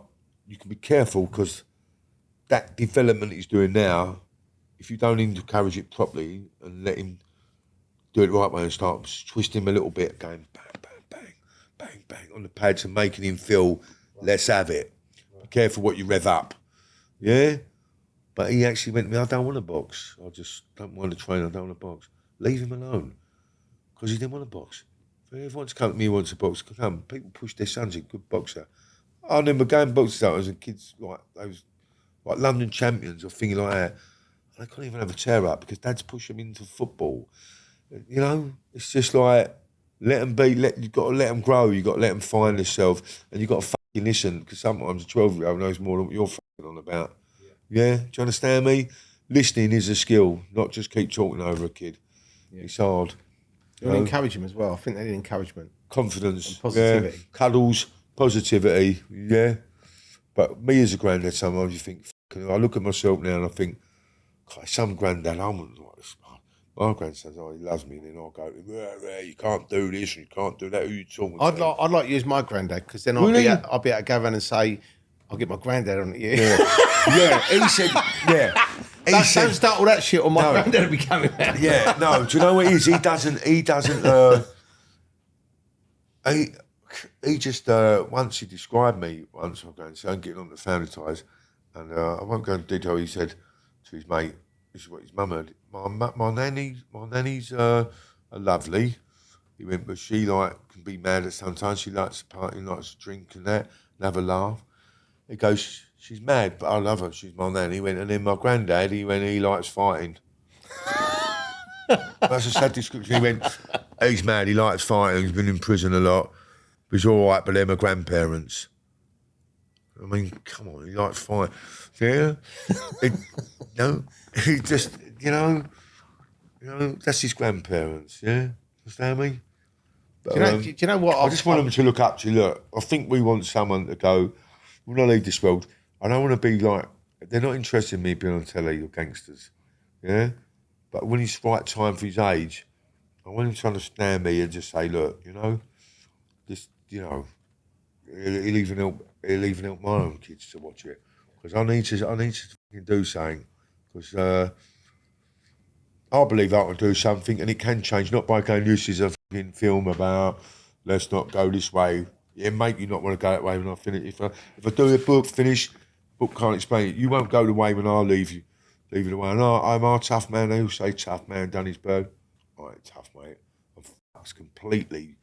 I can't go and leave the house sometimes for 3 weeks. But the thing is, Tony, What can make a man do that? What I like about you, yeah, that's the truth. I can't leave. Look, I cannot move. You're honest about it. Yeah, because I don't care no more. Some people wouldn't, but you're honest about it. I ain't going to sit here with ego. I'm complete fucking in trouble sometimes, mate.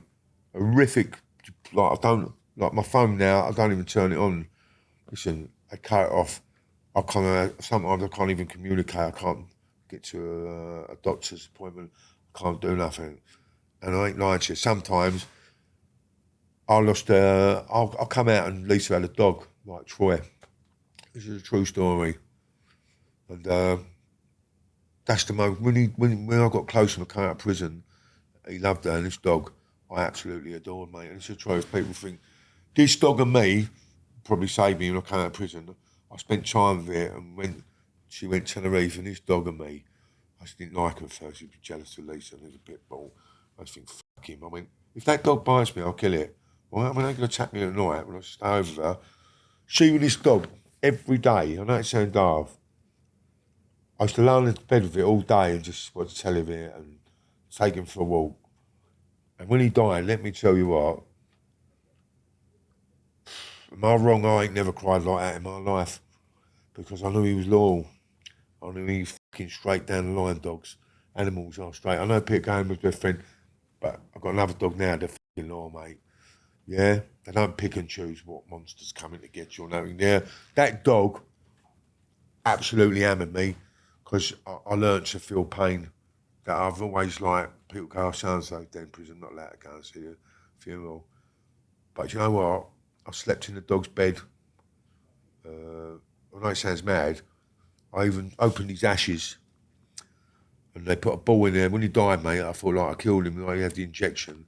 I know it sounds like a gun of dog, but it is. Then I realised pain. I realised emotion again. Anyone who's got I realised emotion, seriously. Yeah. I was so desensitised from emotion, I forgot how to have a tear in my eye. You got me? I forgot about it, mate. It's just like, yeah. I can't, I'm just starting to sit still and relaxing a bit now. But and I don't think it's worth it, but I think my story, yeah, there's lots of books out, and good luck to people. But you know what? I just don't want to. I didn't want to do a book because they're all the same. I'm searching for something else, because it's got to be. This book is a read where you don't put down, go, it's brilliant. It's absolutely thinking, you know what? Fuck that. Yeah. Fuck this.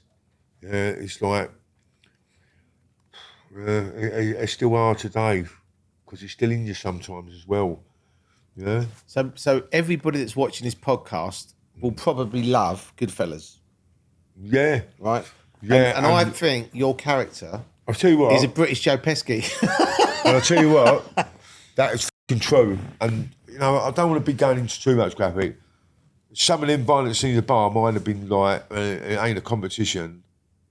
It's graphical. Like, if I'd done anything about it, film it, people would have liked my daughter to watch it, but it's true, it happened. And sometimes stamping on people and fucking, guys, absolutely how they've stamped on them, your fucking extreme violence. Yeah? And they're gonna, and we justify saying, well, they said something about me or done something. Yeah? It's, I'm just trying to do something. I'm not a mug, and I'm not trying to think, of course I did, I want to try and make my family more wealthy, of course I do. It's also the facts, I wouldn't want to be going through it. It's not about welfare, it's the only thing I can give my family without getting in trouble anymore. Yeah? And it also is something where, yeah, it's like, I am a well-liked person. I know you see that on social media, because I speak the truth. Some people don't like me, that's their own thing, because I speak straight. I don't like the word if you either like me, Marmite, or don't like me. I always say, well, I don't like it then, mate. I hate that word. Marmite, I am, mate, means You either like me or you don't like me. Meaning like, well, I don't like you for saying that anyway. Yeah, because I think, you know, means if you don't like me, I'll say what I want to you. I'm Marmite, yeah? Well, I like you. But brutal truth is it always was a fucking waste of time, mate. Truthfully. Because sometimes I don't even know where I've been in jail now. 23 years ago, and I don't know where it's gone. Now I'm forgetting have I been in jail. That's how my head is. Have I been outside?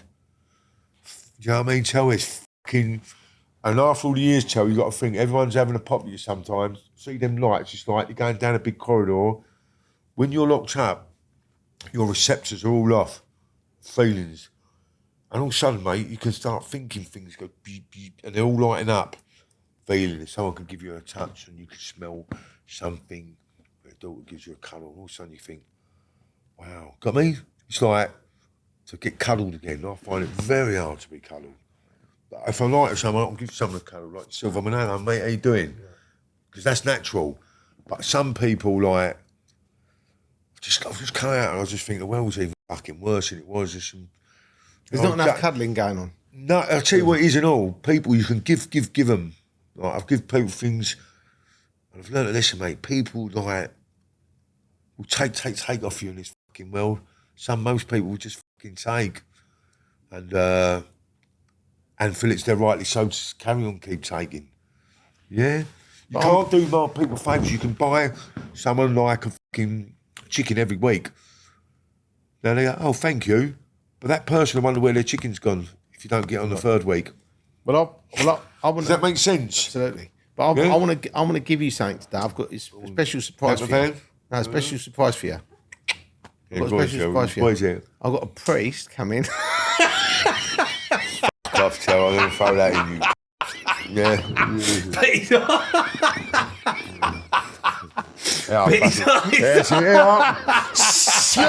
burning. I can feel your sins. That's a fuck. Sorry, Tell.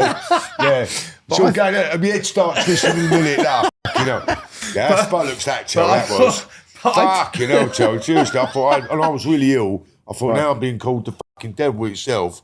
I've gone home to my missus. No, I was saying, and then I'm actually trying to get rid of it again, going, I need another exorcism.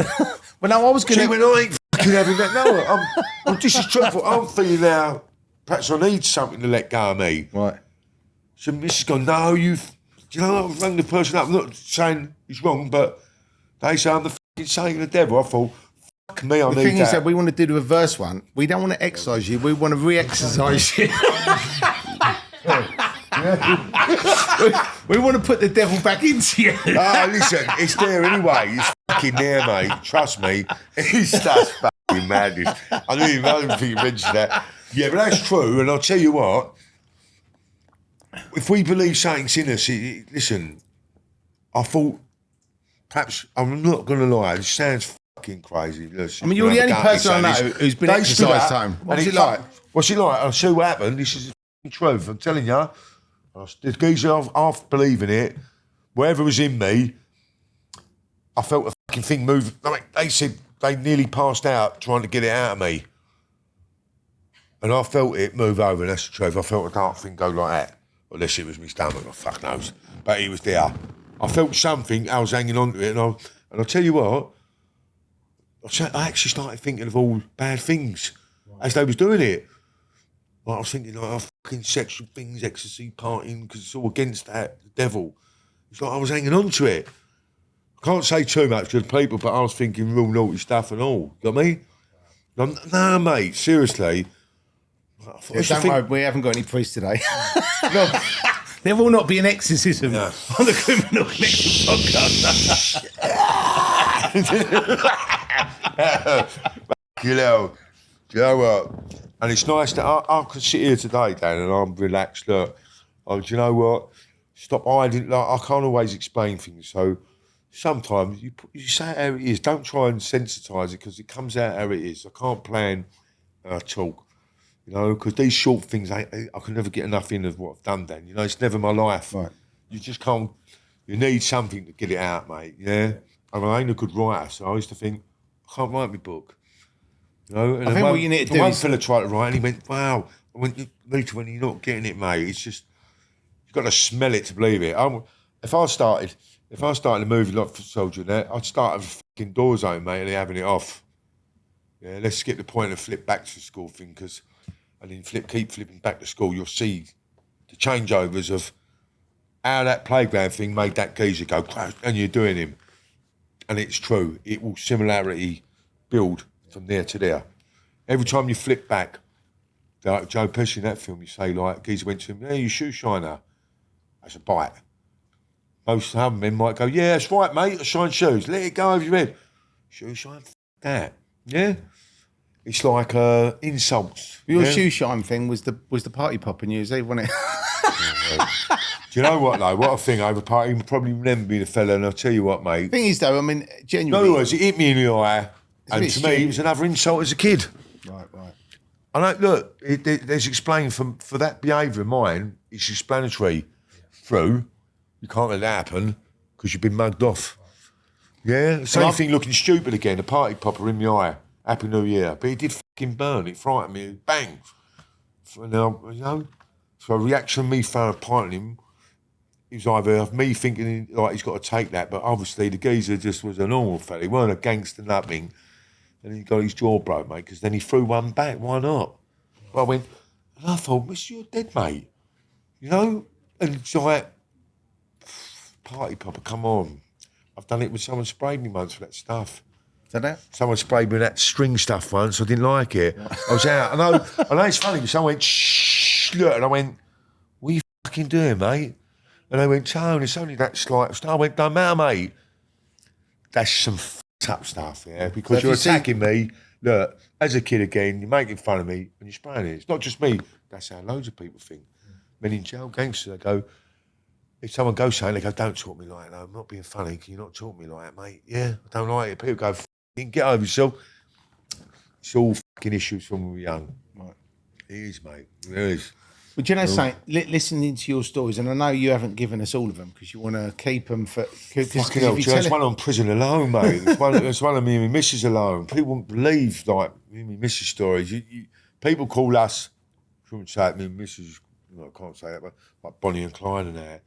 I've never known a woman that just doesn't give a fuck what I say. Honestly, I'm with her and I think, fucking hell, mate. She's like, she don't give a fuck. Don't matter who I ask, she goes, "Shut up, you And I'm like, she never ever would bow down or never, you know what I mean? But she loves me, mate, yeah. She absolutely loves me. I think so anyway. It's her birthday today. She does. Yeah, and I'm here because she's the one who said, "Go and tell you once." I see someone telly pick that, "Don't go. Look, they go, "Now, look, don't go and telly." I'm starting to really like telly, so watch out. Yeah. Because, Well, I genuinely think we should turn your story into a movie. Yeah, definitely tell. Because you know what, tell? I'm going to brag about it. I'll kid you not.